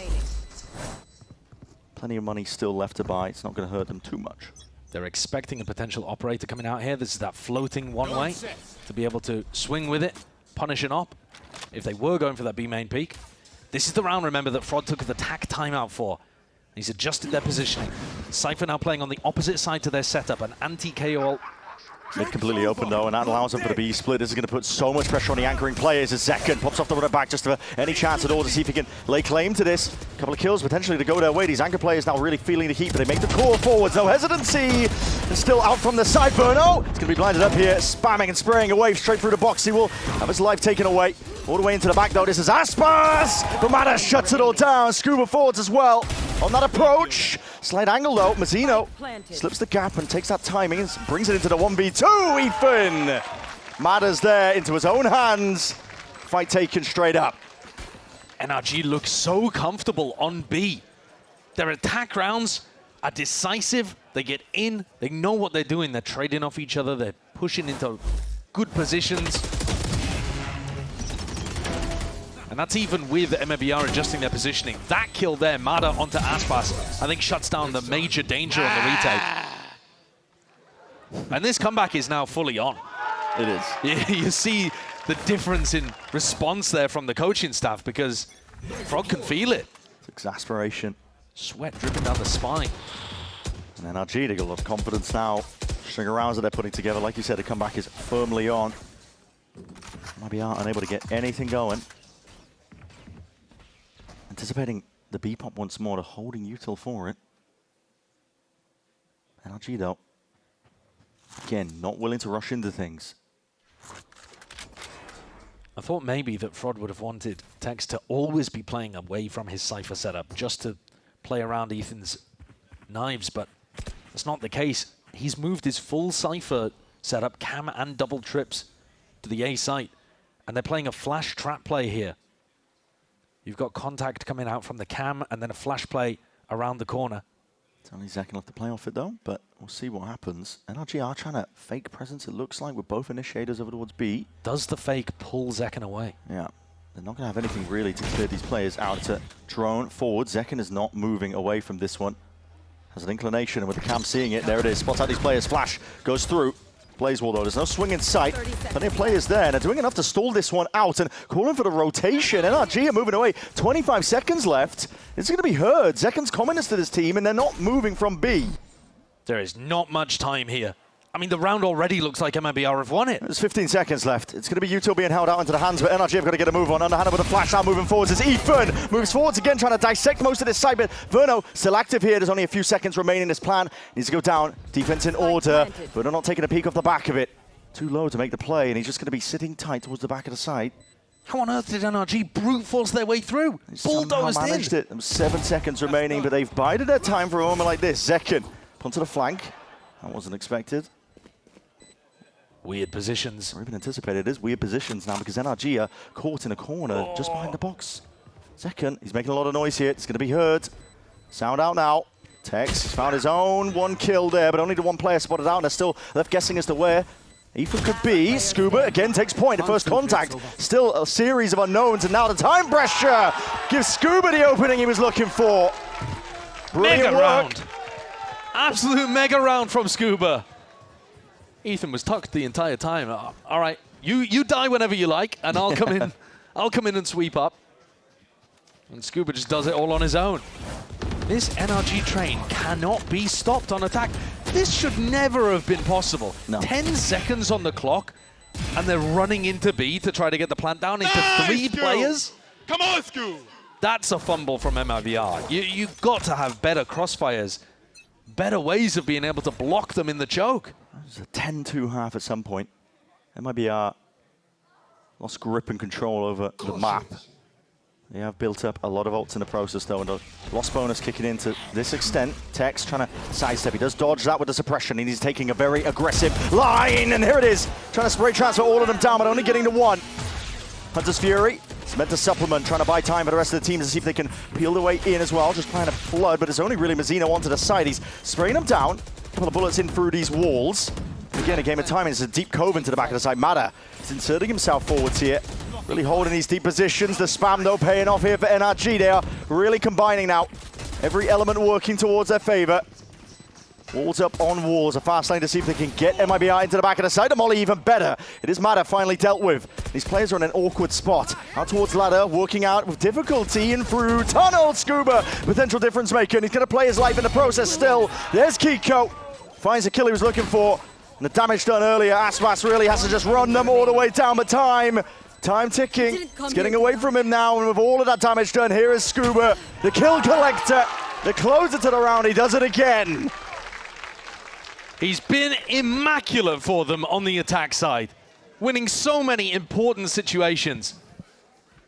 He's 15 and 10 currently, which means he's gone 10 and 1 on attack. That's incredible stuff. Across only 7 rounds. 1 enemy remaining. And it's the bodies coming in behind the duelists, behind that first wave, and cleaning up that's just worked perfectly for NRG. Frod's going to take another timeout off the back of this. Trying to fix what's going wrong here on their defense sides. Their defense was a bit wobbly on Sunset. It wasn't their stronger side by any means, but I thought they'd be able to close this out. Yeah, I mean, they had a huge lead, 10-2, but this is the world champ difference, really. Tenacity from NRG. You could tell immediately off the rip, when we did that listening on the pistol round, they were just driven, determined. They did not sound dejected, I'll tell you that much. They were playing to win at every single point. It matters a lot, this game, for them. Yeah. The champs point. The opportunity to be able to get a top seed in your group and be able to go straight through to playoffs. These are the kind of caliber of teams, judging by what we've seen earlier on in the year, that are going to be fighting for top 2 in the group. There is a serious chance that if you lose this game, it'll cascade into you being maybe in 3rd place in the group. Yeah. And then you have to go through play-ins. And you're unveiling more tape, you're having chances of losing. Only takes a short run of bad form for that to all go spiraling out of control there. And it starts here, week 1. It's vitally important here. Aspas, Zekken. Aspas is the one with a hero rifle in his hands. Forwards now into elbow. 10 seconds into this round. Is a high tide already going to be used? Cuts his way in through mid. Messina now just holding their ground. Waiting for the reaction. There's a lot of tension here. NRG have been pretty good at trying to sniff out where players are. Even when they run into the stacks, it hasn't really been a problem for them. Now, double face out. This is a fight to be taken. Aspas has that rifle, just the one though. Too many players really to overcome. It's a blaze wall used, and it does look like it's reclaimed in time. Pretty good there. I thought that gun was going to be unrecoverable. Zekken gets it back, and now the danger still there lurking. Still a 4v4. Zekken struggled to have impact on this side of the map. He's in the right place at the right time now, though. There is, and there's going to be questions asked of him. Can he get it done? We know what he's capable of. Eddie-Estad is going to be peeling back off the line. He's going to be giving up the space. He understands it well. Nobody else on the rest of his team really ready to help out, so just want to play for the full retake. NRG forwards here, especially with Scuba taking point. Drone overhead needs to be broken. Rourke tasked at that one, but Scuba's going to be spotted out of his little spot too. The molly, it's a little bit too late here, but Zekken again with that rifle. He's forwards now, leading it with the rest of his team. Also expended Zekken already, just with the 2. And again, the rifle exchanges hands, but it might not even matter. The Sheriffs are getting it done regardless.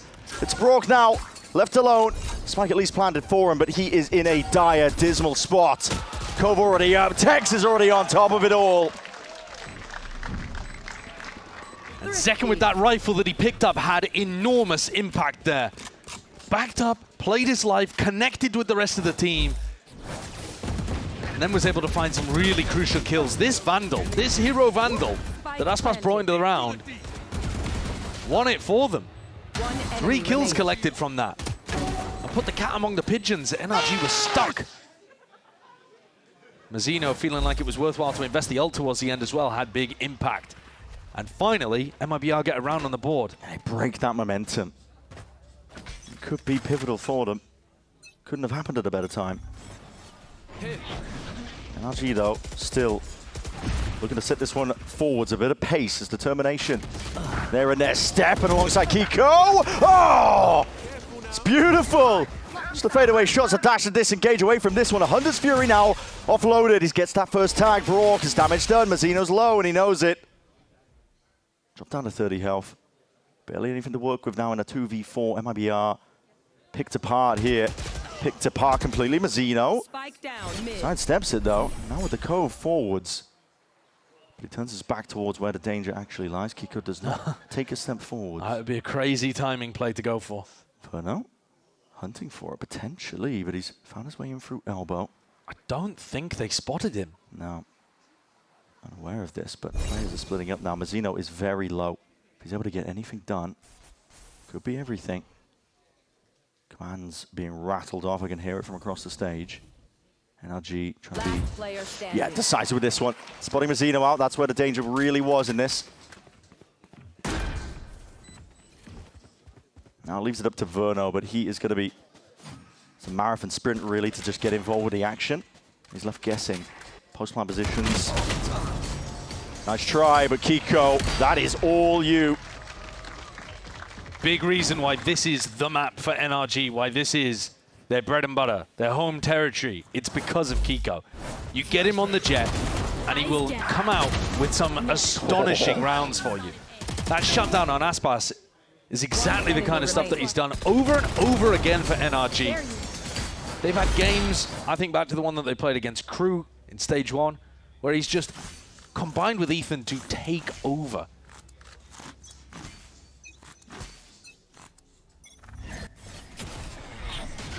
Now one round that MIBR got just to break up momentum. Hasn't seemed to slow down NRG much here.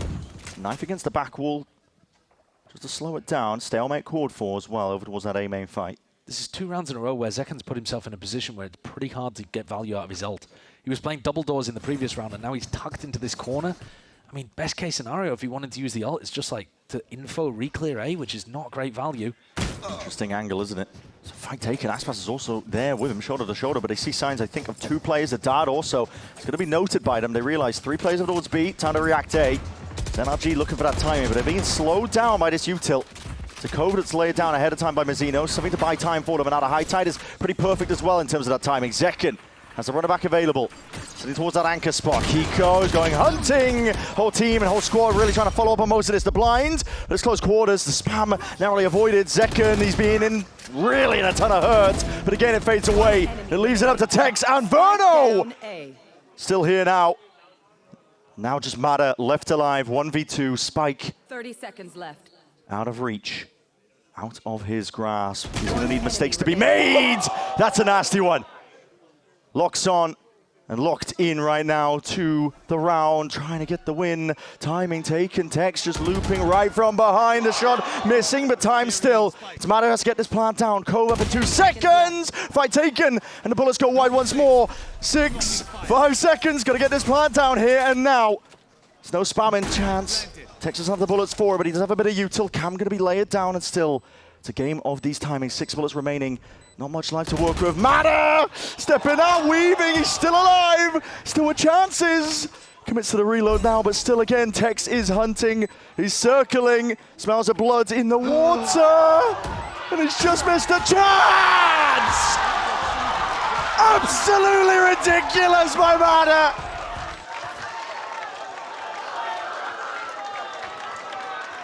It's an outrageous, astonishing clutch from Mada. The first shot is pure mechanical brilliance. The rest is edge-of-your-seat tension. Tex had about 3 chances to close that 1v1 out. And I swear, earlier in the game, Tex is hitting shots like that. And somehow here, when the pressure's on, when the comeback's happening, when they've only won 1 round in the whole half, it's just disappeared from him. Yeah. What a rout by Mada. Almost scripted, and now a stack of bodies. MIBR just trying to throw everything at this to stop this B hit, but you can't stop NRG. 1 enemy remaining. Just barreling over, taking the B side by storm, brute force. It's been working for them all map long. Not stopping anytime soon. MIBR have had absolutely no answers to this B exec. And Tex is left. The Cypher with the setup on the other side of the map to win an unwinnable 1v4. There it is. Kill claimed. NRG find 12 rounds here on Breeze. They were down 10-2. It's absurdity, but this is why you can never count out this team. They're not even playing for overtime. This isn't even a spot where they're looking to try to drag things deeper. They can outright win this game 13-11 after being down 10-2 at the half. A monstrous, unbelievable comeback.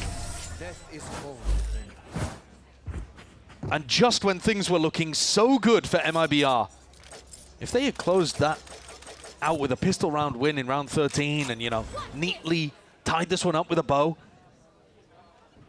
we'd all just be talking about how great they looked. Yeah.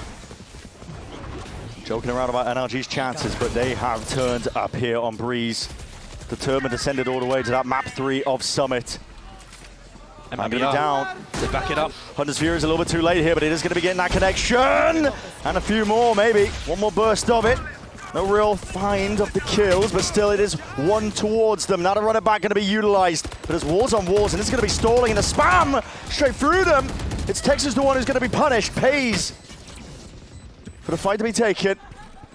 In through backside now, one way to be called for. This is carnage into the final few moments for NRG. Been finding their way through. It's Aspas on the flank now, looking for the time to shine. Mazzino turning, heading. Now you're going to see it with the cove down. Tartan in the process needs to be spammed down. Kiko, but it's half earned, but still bursted down. Kiko, surely not the right click. There's bullets, and now finish with the shorty. What a way to get it done. NRG taking us to Summit. Let's get to it then. Timer ticks to 0 and the pistol round begins. It's MIBR on the attack. No spread defaults, no messing around. They are 5 players, 1 goal in mind. That's going to be, look at the press. See what's going on over towards the B site. Shock Dart is going to be missing the trip, so that's still active towards the back, and that's going to be causing issues. Aspas immediately tied up by it. Door's going to be broken, though, and that cuts out one of the avenues. Still, there's players already in place. NRG, your time has been bought, and already they're going to be gearing up to see if they can play this one, either a flood or a retake. See what they choose to do. MIBR, caution, and going for exploration in through drop once more. They do at least claim the life of Scuba, but there it is. NRG from the side, Sheriffs in hand. They are destroying the opposition, and with that face together, it gets the job done. Well, I love that protocol from NRG on the retake. Maybe I've underestimated their control of the space-time continuum, because they put a player deep into drop, then they have a player at the top of drop to play off him. That's Mada and Scuba playing off each other. And then as the drop players get pressured, the others flood out the other side to hit a backstab. Look at this. That's based off the timing of the drop players catching contact, and they are out. That looks really nice. It's simple, but it gets the job done. And shows that NRG have at least got some ideas of what they want to do here. Yeah, pistol round. Big one early. Keeps that momentum going from Breeze. Across the world, we are seeing this kind of positioning coming out from the defensive Sentinel players. Scuba getting anchored, bunkered down on the A site. Double trip setup. Yeah, double trips. It probably has a one-way cage to be able to play off. Cam for contact. Yeah, Fort Knox over there. Yeah. And the theory there is that B is a lot easier to retake, basically. So you want to be putting your Senti hard on A, and then as the Sentinel takes contact, if Scuba takes contact, the others can flood out into yard. Going up. It's not managing the economy to get a lot of rifles online. It is NRG that invest fully off the back of the pistol. Might be similar game plans that we've seen from basically the entire series, prioritizing the orbs. Zekken is now 2 away. Yeah. They've been great at that all day. Hasn't really been a plan in mind to deny this one. NRG letting the seconds bleed out of the round. Looking for a bit more info now. Kiko with the peak, but it's going to be landing over towards A. One-way setup. 30 seconds left. Door's going to be broken. Does deny one spot towards it. The dart at least going to be broken in time, and out of one-way cages. Something to play off now. Scuba looking to see if he can light them up here, but another cage as well, just to supplement. Now going to be playing shoulder to shoulder. We'll see how this one plays out. Mada is already claiming a couple of kills. Flash through and forwards. It's a good kill claimed. A lot of damage done, but Brock, unaccounted for, is able to seal it all up. Brock coming in there to support Scuba. NRG with a good idea of how they want to get in. Bodies coming in through cave as well. Deciding to flood through cave rather than flooding in through the A-link. Now we get to see what MIBR's ideas are. I think when you get new maps like this, it comes down a lot to the theory. We're insane on this map. What the hell? All right. I do think it's good for these teams to be getting match experience on the map early. It does, yeah. But it's also quite telling that Ethan's saying that. Yeah, it is. It? Yeah. I don't think they've had much time. Yeah, wait, hold on. We can actually play this? Door closed early. Seen a lot of teams in China do this, and it simplifies the map defensively. It does, yeah.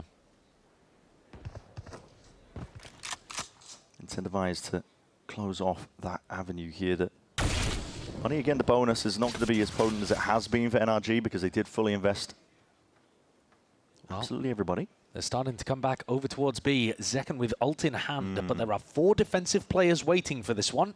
Yeah, again, the stack of players is in the right place. Oh, but they're going to re-clear. They're out in the open. Re-clear, trying to call for it now. This is priorities being made. That is a lovely kill to be found. Zekken, so running back immediately cancelled out. Aspas still there. That's a big reveal. Brock's position. In a lot of danger here, but that is a Brimsmoke layer down, and that is cause for concern. Immediate rotation is going to be called for. Double molly as well, trying to get through there against the Brimstone and the KO is a nightmare. They've realized that. I mean, Texas at least trying to make a little bit of noise to see if he can keep a couple of players of NRG pinned down over towards the B side. They are calling to go through mid. Well, this is a lovely call from Mazzino. Completely anticipating this over-rotate from NRG. Yeah. NRG tried to get one step ahead. They have the ability to take a risk like this because it is their bonus round, but they're going to be relying on that B retake idea. There it is. They'll be able to get the plan down here. And look at MIBR getting into drop before anyone can. Yeah. One step ahead of it. Trying to ensure that they have control of that one area. Fool me once. shame on you. Fool me twice. Something George Bush. Can't fool me again. Can't be fooled again. It's a nice try. I can't remember it. There's a saying in Texas or Tennessee. Yeah. Careful now. Zekken to Molly, lay it down. He does get the kill on Ethan. They trade it out. Now just wide swings here. It is still the bonus. NRG. Sharp shooting from Kiko. He does have the Guardian, and that is dangerous. Brock, though, who whistled down to barely anything at all. Still Kiko. Forwards and out. Still Aspas. Back to the wall. Now time ticking. The intention to be leading out these guns out of the hands of MIBR, but to get the round win, and that was what they were looking for. 1 HP on Aspas. The round probably would have still gone his way, but it's important that he keeps the gun. That was a lot of damage being done there on a round where NRG gave them the full B side. Wasn't a successful retake, but it still showcases that NRG are comfortable playing B retake. One enemy remaining. And therefore, Mazzino might have options to be able to direct his team back into this side of the map if he's stuck. Oh, and now we're seeing it. The Brock, Sova, Odin coming out. It really is just Corrode all over again. Yeah. Bit of spam into the corner. Take notes, Diego. How do we update the map? The dart overhead. It's going to be broken immediately, but that is a big tag because that is not a safe spot to play in. Brock is immediately going to be spammed out of the picture here. It's all broken as well, so one less thing to worry about if you're MIBR. They're going to be walking up past this point. Applying a lot of pressure. Molly into the smoke. This is to at least hurt them a little bit, but that flash going to be narrowly avoided. Sliding forwards. That is an orthodox really from Aspas. Let's take out the life of Scuba still. It's NRG. They're making it painful, making them hurt. MIBR, the ones now pressed into a corner, looking to see if they can barrel away, punch a path to success, but it is NRG making the right calls at the right times now. And Tex just having to drift in like tumbleweed, just finding a path forwards. There's a shot missed by Mada. It's just glided back and he's getting cheeky with it. It's covered by Kiko. Yo, he's got it like that? Apparently. That's stylish. Clean. I think it's a slight overcook there from MIBR. They know that Scuba is hard anchoring the site, and so they want to pinch him from both directions. But it's dangerous to do that. And so Aspas actually ends up going through his own team's molly. They mollied in the smoke to make it feel like they weren't going there. And then Aspas tries to surprise them by sliding through it. I think, though, it's a slight overcook. Aspas ends up only going 1 for 1, and then the rest of NRG can flood in off Scuba's contact. And the game's a little too easy from there. NRG look surprisingly good here, actually. Yeah. Getting a lot of work done. Ethan, bit of spam from that top mid position. Avoided though, sidestepped here by MIBR. Main control, they're trusting that one to Tex, but they don't have a lot of weaponry. And this could just be lambs to the slaughter, really. Brock at Odin, but he's tagged up, and that will really force the respect here. Aspas, cracking shot. Slides to the side there. Head rolls off the shoulder as a result of it. Ethan, forwards now. Pressed here to Mada. Flash is good. It's going to push him back off the line with the plant down. Suddenly MIBR got themselves in a potentially winnable spot. Aspas is reclaiming that Odin, but he has an overdrive to work with. Could hand off the weapon if he wanted to. Lots of close range angles here. There is, yeah, and the paranoia is good as well to just delay even more seconds. MIBR finally into this post plant. Aspas forwards now, and there it is with a stun, but Mada was ready for it. He's going to send it flying forwards himself. For a bit more now. Mazzino, classic. Putting in work with it now. But even straight there, Hunter's Fury earned up. That's just to delay a couple of all extra seconds, and Tex just playing his time and trying to survive the anchor spot here, but it's not planted for that position. Verno, how about the defuse? Even sticking, and the bullets don't land. It's Even who's got it. He earned the win cons prior. MIBR came into that round, though, with only classics. And because NRG weren't playing the hard anchor setup with Scuba on site, that one got really close. Very much down to the wire. It's a crazy shot as well. It is. Great pathing to be able to get past Brock's Odin spam. Doesn't look as oppressive on this map. Yes, Ethan. I love you, bro. Thank God. So they're able to recover in that round, be able to pick up an operator and an Odin, and now they've got big ultimates to work with too. Kiko's Brimall is going to be something that MIBR have probably not thought about too much in any scrims they've played on Summit. No, it's so unusual. On the A retake, it would look disgusting, or even just to deny plant on A. NRG. How do you go A against a Brim ult? Underhanded flash off the cam contact. It's an orb that's going to be picked up. Zeka now has his ult. But back, he's going to be popping this one off. Ethan! Just collapsed down two of them, and there's that Brim ult save for the runner back. And Zeka is just microwaved in a choke point. They do eventually deal with Ethan, but surely the damage now done. Tag, Stimmy just to barely get out of dodge. MIBR not slowing down. Looking to take this one forwards, and it's Tex trying to light things up. Kiko though, hot hand. Able to shut this down, slap down the opponents, but Verno straight there, and he wasn't ready onto the line. MIBR finding ways back in. Now at least broken. Verno with the plant. It's an ult to get a bit of extra information. Zeno sticks it! Beautifully played by Mada. Just tucks to the corner, overdrive to finish the fight and get another round online. NRG starting to build up to a sizable lead. I love what I'm seeing from NRG. I like the fact that they have the flexibility to be able to rotate Scuba around because they've got trap setups on the other side of the map too. Cam contact, flash play, Brimalt to be able to support. Ethan gets a completely accidental kill on Aspas. Ready for that. And beautiful way of shutting down Mazzino there. Very intelligent from Mada. Nice! What is Mazzino doing? What is he doing? Fraud may be asking himself a similar question. Yeah. And he's going to take the timeout. Well, here we are. This is NRG. They have not stopped from Breeze. Running it straight all the way to Summit now. Judging by the reactions too and the replays, they weren't really expecting this either. No, I think NRG are overperforming their own expectations right now, but they are certainly overperforming mine. It just bears stating again, they were playing a grand final 6 days ago in a different map pool in Paris. They have no time to rest. They were talking about burnout at London. They did take a little vacation in, I was told that they traveled around some European countries. Yeah, went to Italy. Heard about it. Ethan was talking about it as well in the interview. Yeah, but that's not a long time. No, it's not. Yeah. And it's not, that doesn't, I mean, unless they're sipping on the limoncello and trying to figure out different strategies on Summit, it's not really going to be able to help you strategically. But they have come out today and decided they want to win. Yeah, halfway through the series, they just look amazing. They're hitting. NRG 5-1 for now. Showing no signs of slowing down though. Emphasis being placed here to MIBR to see if they can deal with it. Blaze Wall's going to be cutting its way, chopping through the B site. Also got rid of the trip. Nice idea. Breaking a lot of it in the process. But man, the problem is you are never going to be able to get through against the mollies. Like, B is just getting locked down right now by the Brim and by the KO. And no one else is playing these agents. No. It's so much stall potential. It's not even counted a knife that Ethan still hasn't utilized, waiting potentially for the minute mark, and sees the util, sends it flying forwards. He was waiting for it, and there it is. Stalled out again.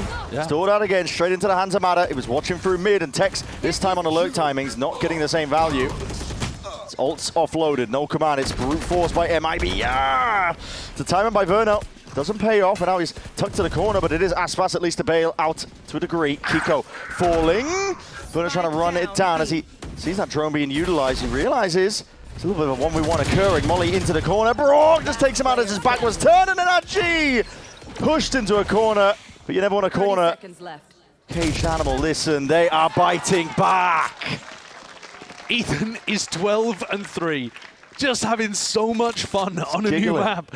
All of the ideas are working for NRG. MIBR don't know what to do. They don't want to go towards A because they haven't been able to get into good post-plant positions. They've never had cave control. They've run into the trips multiple times. When they go over towards B, they're running into this guy. Me when I'm a lamb. Yeah. One of the most intelligent players in Valorant. I do like Ethan's reactions. He's got a reputation for being serious, but he's a silly little guy. He's turned it around, I think, the last 2 years. That does not hold up, unfortunately. Overdrive. You can see it used. Hunter's Fury is on to push this back. Aspas barely alive, and he will get chopped down anyway. Well, they're trying to brute force through a Brim Molly. Yeah, not ideal, is it? Mazina's the one with a spike. He's caught off into this corner position. Needs his team to help him out. Verno's good tracking. Follows it through and away, but even just peeling back. The door now closing. Ethan! God almighty! He's laughing while he does it. 15-3. Untouchable. It's just absurd. That's one way to handle it. Tex! Hold on. We're watching something? What's going on? There's a wide peak. 11 HP, though, to be able to deal with Scuba and Kiko's 300. Gets information from the Nerof, but he still wants to opt into what his players were. Scuba is there. A 7-1 lead for NRG. From 15-4. No, it's crazy. And it feels like anywhere that MIBR go, there is a defensive wall in their face. This feels like watching classic best defensive team in the world, NRG. Yeah. I am getting those corrode vibes from them. The composition that they've created is different to everybody else's ideas. And it's got so much stopping power. Thank you, thank you. There's so much stall on the defense. MIBR struggling for answers, really. Funnily enough, in rounds like this, just going fast A might be their best option. But they're giving a lot of credit that Scuba is still there. Big control. Prioritized here by MIBR, but a flash and a peek for Orc. Trying to take the fight off the back of it. Door's going to be broken. MIBR asserting themselves here. One angle that they can really play themselves through. Again, with the door closed, it reduces the amount of avenues that they can play for. Cam's going to be seeing these players. Phoenix wall to cut off Trophy, but doesn't actually isolate the angle very well. There's even a gap through it as well. Now we're going to see the fast lane. Second wave of things. A stun rips its way across here, but NRG still have players in the right positions. Mata is sprayed down out of the initial kill, but Scuba not spotted out and finally does reveal it. Oh, Scuba. Oh, he's twisting, he's turning. This side is his playground. Immaculate. A brick wall. MIBR are just running in over and over again into a meat grinder. NRG dominating this game. There are no answers. It's not close. Hasn't been really from the second half of Breeze. They've lost 2 rounds since then. I know. Unstoppable currently. Just hitting top form all around. I'm seeing that timer paused. And MIBR do have one more timeout. Let's see what the usage of it is. And there it is. Okay. Panic button hit. They need these last few rounds in the first half. Yeah. 19 rounds won by NRG compared to 2 rounds won by MIBR. And that's what's been happening since the second half of Breeze. Quite the difference. That is an astonishing turnaround in this series. Because as much as MIBR were clearly the better team in the first half of this match, they weren't that dominant. There was still, you know, NRG looked like they were scrapping some rounds together here and there. Yeah. They win a pistol, they win a rifle round every occasionally. But this is dominance. And I really don't think you can say too much of it is like the MIBR system failing or like something going particularly wrong. To me, this is like, this is just a new map and they haven't scrimmed against NRG and they're having to figure out some really difficult answers on the fly. There's so much utility that NRG have at their disposal to stall it out, slow it down, but also good methodology as well that they're applying. That's also why it's crazy to have a decider map on Summit. Yeah, it just came out. Did you not want to go anywhere else? Well, peeking straight into Mata. That's the expected outcome, I think. And now we're going to be sending it forwards. This looks very, very odd, to be honest, from MIBR. It's disjointed all over the place. Second is forwards, they heard that. Trying to fake like it's an A-split while they walk up, taking a lot of room over here towards Trophy. Blaze War, another smoke layer down here again. Questions asked, really, of Scuba, but he has been good for it on this site. He's been an absolute animal. Yeah, said it before, the lurk angle. Watch for that's a spike. Ethan spraying it down. Ricocheting there with a molly and the nades. We're going to see this one trying to play forwards against Scuba is weaving in and out past all of it now and unaccounted for here. There's another player in. He can't be stopped. Doesn't matter where MIBR go. They are always running into him. Scuba's been at home on the B site for, it feels like the last 7 rounds. But MIBR still keep thinking that B is more open than A for some reason. I think that's just the early conditioning. I also think they're losing their heads a little bit here. This play, Scuba's just getting way too much done. They can't find me! They can't find me! They can't find me! They can't. He's It's at the too walls, man. It's too easy for him at the moment. It is far too easy. His anchoring is a problem. And now he's back over to A, just as MIBR change it up. Yeah. Guys, he's been B for the last 7 rounds. Why don't we just do a simple A exec? Dance on either side, going to be sent overhead. But MIBR still not past that initial choke point. The burst of util. They found out that a little bit of Scuba's setup was over here, and Second managed to collect an ult orb. The drone has cleared all of A already. Gives a lot of peace of mind to NRG. I think they can go for an A repop, though. In theory, they could still be hanging around. Making a call, though. It's a mass migration. The thing is, NRG are so happy playing B for retake. We've already seen that. No, so if MIBR do decide to ult in with Zekken, no, they're just walking in. What? Just waits for the door to be broken on his own timing and just peeks off the back of it. Doesn't matter. Still active forwards here, though. Brock not able to get the transfer in time, and intact with that Odin. It's the best chance in a long while that MIBR have had, yet still they are falling to pieces. Verno tasked with the challenge ahead of him. He's managed to at least make it much more winnable in that 1v3 to the 1v1. He's picked up an operator. Why has he done that? Okay. 30 seconds left. Machinations of his mind. I don't understand it, but listen, maybe we're about to find out. Is he running out of ammo and he just wanted to... Now, is that a recon lineup? Let's go into bind. Here it comes. Lands there. Wait, it's genius. It's actually genius. Never doubt him again. He gets the reveal. He knows where he is. Takes the peek, though. Just for that op. Now we see, will it pay off? Ethan has not moved. Oh, it's an insane reposition from Ethan. It is. He's right behind the box. He has moved, excuse me. And with that reposition, the barrel potentially spoiling the party. I think Ethan knows where Verno's position is. Peeking round. Contact plays. Punished. It all works out for Verno. I don't know how he's come up with the decision making in that clutch, but it worked immaculately. What did he win, a 1v3 there? Yeah. To bail his team out. You were right, it was one of the more winnable rounds for MIBR, and yet Zekken got traded, couldn't pop the ultimate. Verno was left in a really difficult position. Finally shut down Scuba, who's been a nightmare. Picks up an op. Let's go. Recon into the sky. Second round for MIBR. Cold. They need more. There's one more round left to play for in this first half. Ethan, side jiggle. Couldn't quite break the dart in time. To be working his way back now, but this looks like a full-on exit from MIBR. They run it back. Forwards, door's going to be broken. And now just trying to hunt out, root out where these anchor players are. How has Aspas and Verno gone down? Steven and Kiko again, forwards, but Mazzino. Individuality just cannot shine through in time to trade is immediate. NRG looking like they are in prime form currently.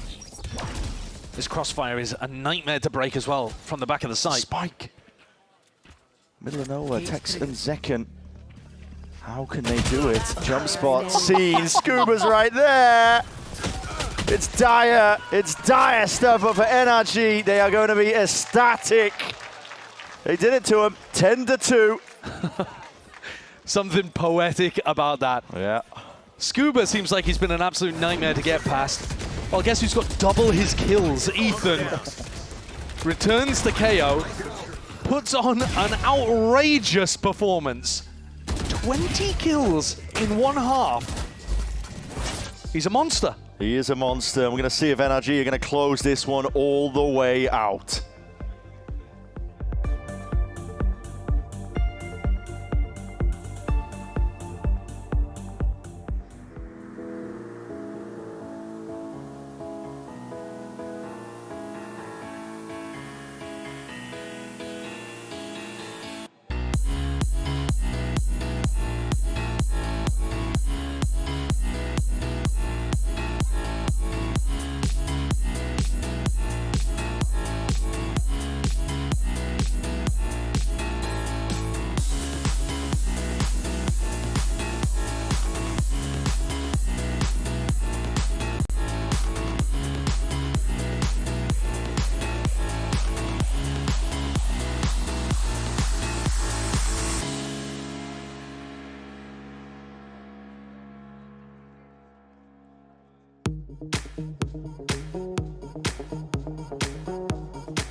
Well, into the pistol we go for the second half of Summit, but this is familiar scenes, but flipped onto the other side of things. NRG not missing a step, really, from the second half of Breeze onwards. They have been dominating, and look at that scoreline. Like you said, poetic. I'd love to say NRG have already got this sealed up, but I'm worried. And I think everybody who watched Breeze should also be worried. But we know NRG are the team to make the comebacks happen. MIBR are going to believe it because they just experienced it. They were on the wrong end of it for Breeze, but they better have some outrageously good defense side theory on the brand new map of Summit. Otherwise, NRG are looking good. They're looking strong.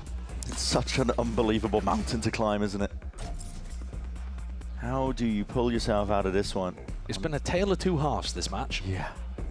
On the brand new map of Summit, not a lot of time to really prep and theory craft, but NRG, this round really would seal things up nicely. It's a wide swing, wide face, NRG. Full on confidence. Yeah. Ethan's the one taking point. I don't blame him. He's got 20 kills. It's completely dry. Not even smoke's being used. Doesn't care about it. It's 4 sheriffs in the hands of these players. NRG relying on firepower. Trap set up in B main that Scuba's got to be careful not to walk into. And Paranoia being held by Mazzino. Yeah, Mazzino is just jiggling himself. Paranoid to hopefully delay. It's going to be sent flying. Narrowly avoided and dodged, but the smoke to be played in. Now pulled back and away. Bit of damage. Mazzino just spotted, but he does claim that kill. Matter falling. Calling for the reaction now. NRG starting to walk in different spaces, but then they're also guessing themselves, aren't they? Scuba baited out the trap play. He knows that there's 2 players here. Yeah. Doesn't want any piece of it. No, he does not. He's going to be calling to his team, though, that B main is compromised. Mazzino. Surely not. Surely. Oh, the stun is just going Overdogs there. It's wrong timing. That was Aspas coming out with this still. It's all going to be paid off as long as they get these kills. Zekken running them down. 3-piece. Hat-tricking around so far. Looking for a little bit more, but Scuba has not slowed down. From anchor to the lurking position. I have retrieved the spike. Playing fast with a form. He's dodging most of the bullets going his way. Still healthy as anything. 100 HP a tap to see if you can get the overextension of MIBR, but they're not moving. Time's running out. Time is running out. 11 seconds left. Now going for it. Hard committal. Util back online. Werner's going to have that dart. Sends it forwards. Does get the connection they were looking for, so now they know exactly what's up. Scuba has to try and see if he can find these fights. ISO'd in the end. He's holding for the jump spot potentially. He knows what's coming, but listen.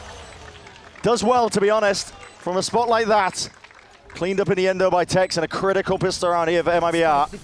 Only had 4 bullets in the Ghost. And MIBR get the job done. Big round from Zekken. And Tex to finish. I'm not saying there's a chance of a comeback, but this is how it would begin. Last player standing. Yeah, had to be with a pistol. Yes, this should do. That goes there. Tex looking to set up over towards B as well. Lots of different spots to be able to play in. We saw loads of variation in terms of where Scuba was playing. But like I said, most of the other regions have been playing their hard anchor players on the A site instead. Go, go, go! Different flavor of the map so far to what we're seeing from the Americas teams. Yeah, very different. There. That Flash NRG, they are on an eco, showing no fear whatsoever here, just trying to play as deep, which Kiko's going to be sitting tucked in mid. It's a bit of a strange place to insert, in my opinion, because you're almost never going to see the defenders go and re-clear that spot. Second's holding it, held. Yeah, I mean, off of Aspas's contact. Smokes lay it down, though, and NRG do get cheeky with their smokes. And that was the only one that Kiko had. It's a flash forward. Doesn't know where he is. There it is. Cleans up onto that flank angle. A lot of damage done to these players here. They should get mopped up here by the available weaponry. And there it is. Flawless. Needed to be the case here for MIBR to have chances. And now Zekken's got his ult to be able to work with. That'll let them play retake a lot easier. We haven't seen these teams go for funky ideas of a walkout mid, something like that. There's a nasty one-way that you can throw over towards tiles that does give the defenders a big advantage in mid at the start.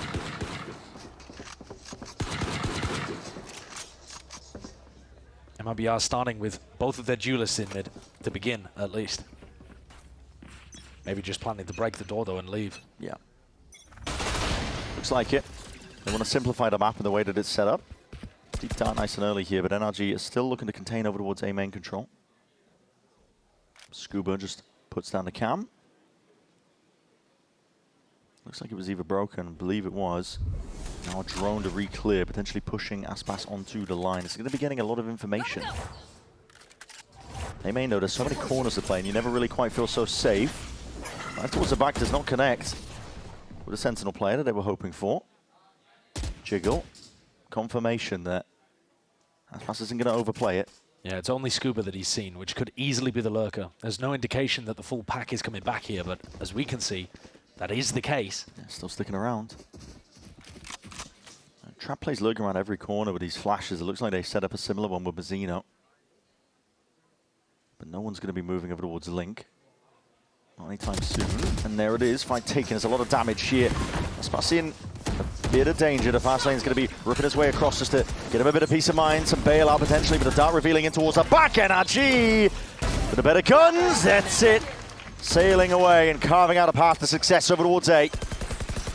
And that recon dart lit up the world there from Brock. Scuba. Yeah, it's been good in the recon dart, the utility. It's overwhelming here from NRG. The bodies as well that came in, flooding behind Mada. Pressure just to herd Aspas back over and over again. MIBR had a chance to make some comeback happen by being able to put together a bonus. They had Zekan's ult, but just never in position.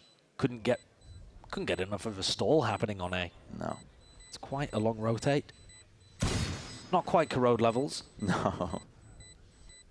Thankfully. But Tex, an attempt to do some damage, but mopped up. 11 rounds for NRG. The bonus was really the danger point here, but MIBR will be able to get a buy going. This time fully intact with rifles. That recon doesn't get broken. Paranoia gets thrown over towards a quad stack. It's just so difficult to deal with. No one's really running double initiator comps on pretty much any of the maps anymore, but NRG have always had that flavor to them. Yeah. And on this patch, I could see it being really viable on multiple maps, but here especially. I was thinking that might be the case. NRG keep drone by Brock. It's going to be using it to take some space over towards mid. The one-way has popped up a little bit delayed here. This is difficult to get past. Mada just wants to hold the space for now. Zekan primed for a potential position so he can pounce, but just holding tight to the corner for now. It's Verno just with that contact. It's a great shot, but no kill claimed. Mada on 10 HP. Brock's a little bit further up. This drone is going to spot him out, so got to peel back after that one. A lot of patience here from Zekan. When does he get played in? It's the paranoia through the walls. Yeah. Just to get him on a deeper angle, but no kill found. Trying to put the squeeze on NRG. And now I think this setup has got to get dissolved for MIBR. They've got to start spreading out around the map a little more. But that trip not being broken at B-Link over towards Trophy is giving them the sense that they don't need to be worried too much. Here comes the B-pop, though. Yeah, Aspas and Tex. We'll do something about it now. They'll be moving their way as the door is going to be closed up in the process. The dart at least taken out. A lot of damage done to some of these targets here, but already moving forwards, and there it is. At least pays off in the end of that kill. Kiko still forwards, though. Onto that Brimstone. Gliding across the site, and Ethan swinging at just the right time. Molly's out, plenty more util where that came from, but dodged, ducked, and turned. Verno's there, but running back, not really getting too much more done. Pixel angle to play off of Brock on 40 HP, but he still wants to take the fight to them. Oh! On a few bullets. Pays for it with his life, but surely damage done now, and it's a 1v2 that Zekan has been placed in. Just doesn't have good information about where the second player is. Has to be broken here. Does have some util to work with again, but time ticking. Now the Blaze Wall. It's a tap. Hoping and hunting for the signs of life. Potentially seeing it from both these players, but time is already there. He does earn himself at least a 1 kill, but now that wall is going to be fading away to Cam. And the peak, he doesn't get a half. Scuba swings it out and takes his life, and with it, that 12th round, the impetus now potentially being reached. NRG exceeding expectations on this map. Being able to put together an almost perfect defense half, and now stringing together these attack rounds, having good ideas. The pathing here from Ethan I'm really impressed with. Swings around the right-hand side and makes it so much more difficult for Tex. Last player standing. Just having that understanding, having that post plant set up as well. Look at these scuba clutches, 1v1s, come peeking for the main. Give me some clutches and I'm down to play. Scuba's clutches were amazing on Breeze as well. Yeah. He had so many of them. At this point, there is no more breathing room. MIBR being crushed here. All NRG need is one more round, and this time, no messing around. At least with that trip, it is good, but Kiko responds in through the back of the site. The flood attempt is just being shut down, slapped down to earth again. The reality of their situation potentially being realized, but Verno, something to say about it, still here. But he is just one man now in a 1v3, trying to isolate these fights, being cool, calm, and collected, but there's our signature weapon. Rourke with the finisher. 13-4 NRG pull off. An absolutely unbelievable comeback. I have no idea how we are stood here talking about NRG winning this game 2-1. At the halftime on Breeze, you wouldn't have possibly believed it. The fact that it's even happened on Summit of all maps, when NRG should be the team with the least time to prep it, yeah, every idea worked excellently. I really love what they showed today. It was so them. They found something that was, it just fit their team identity so well. Really did, yeah.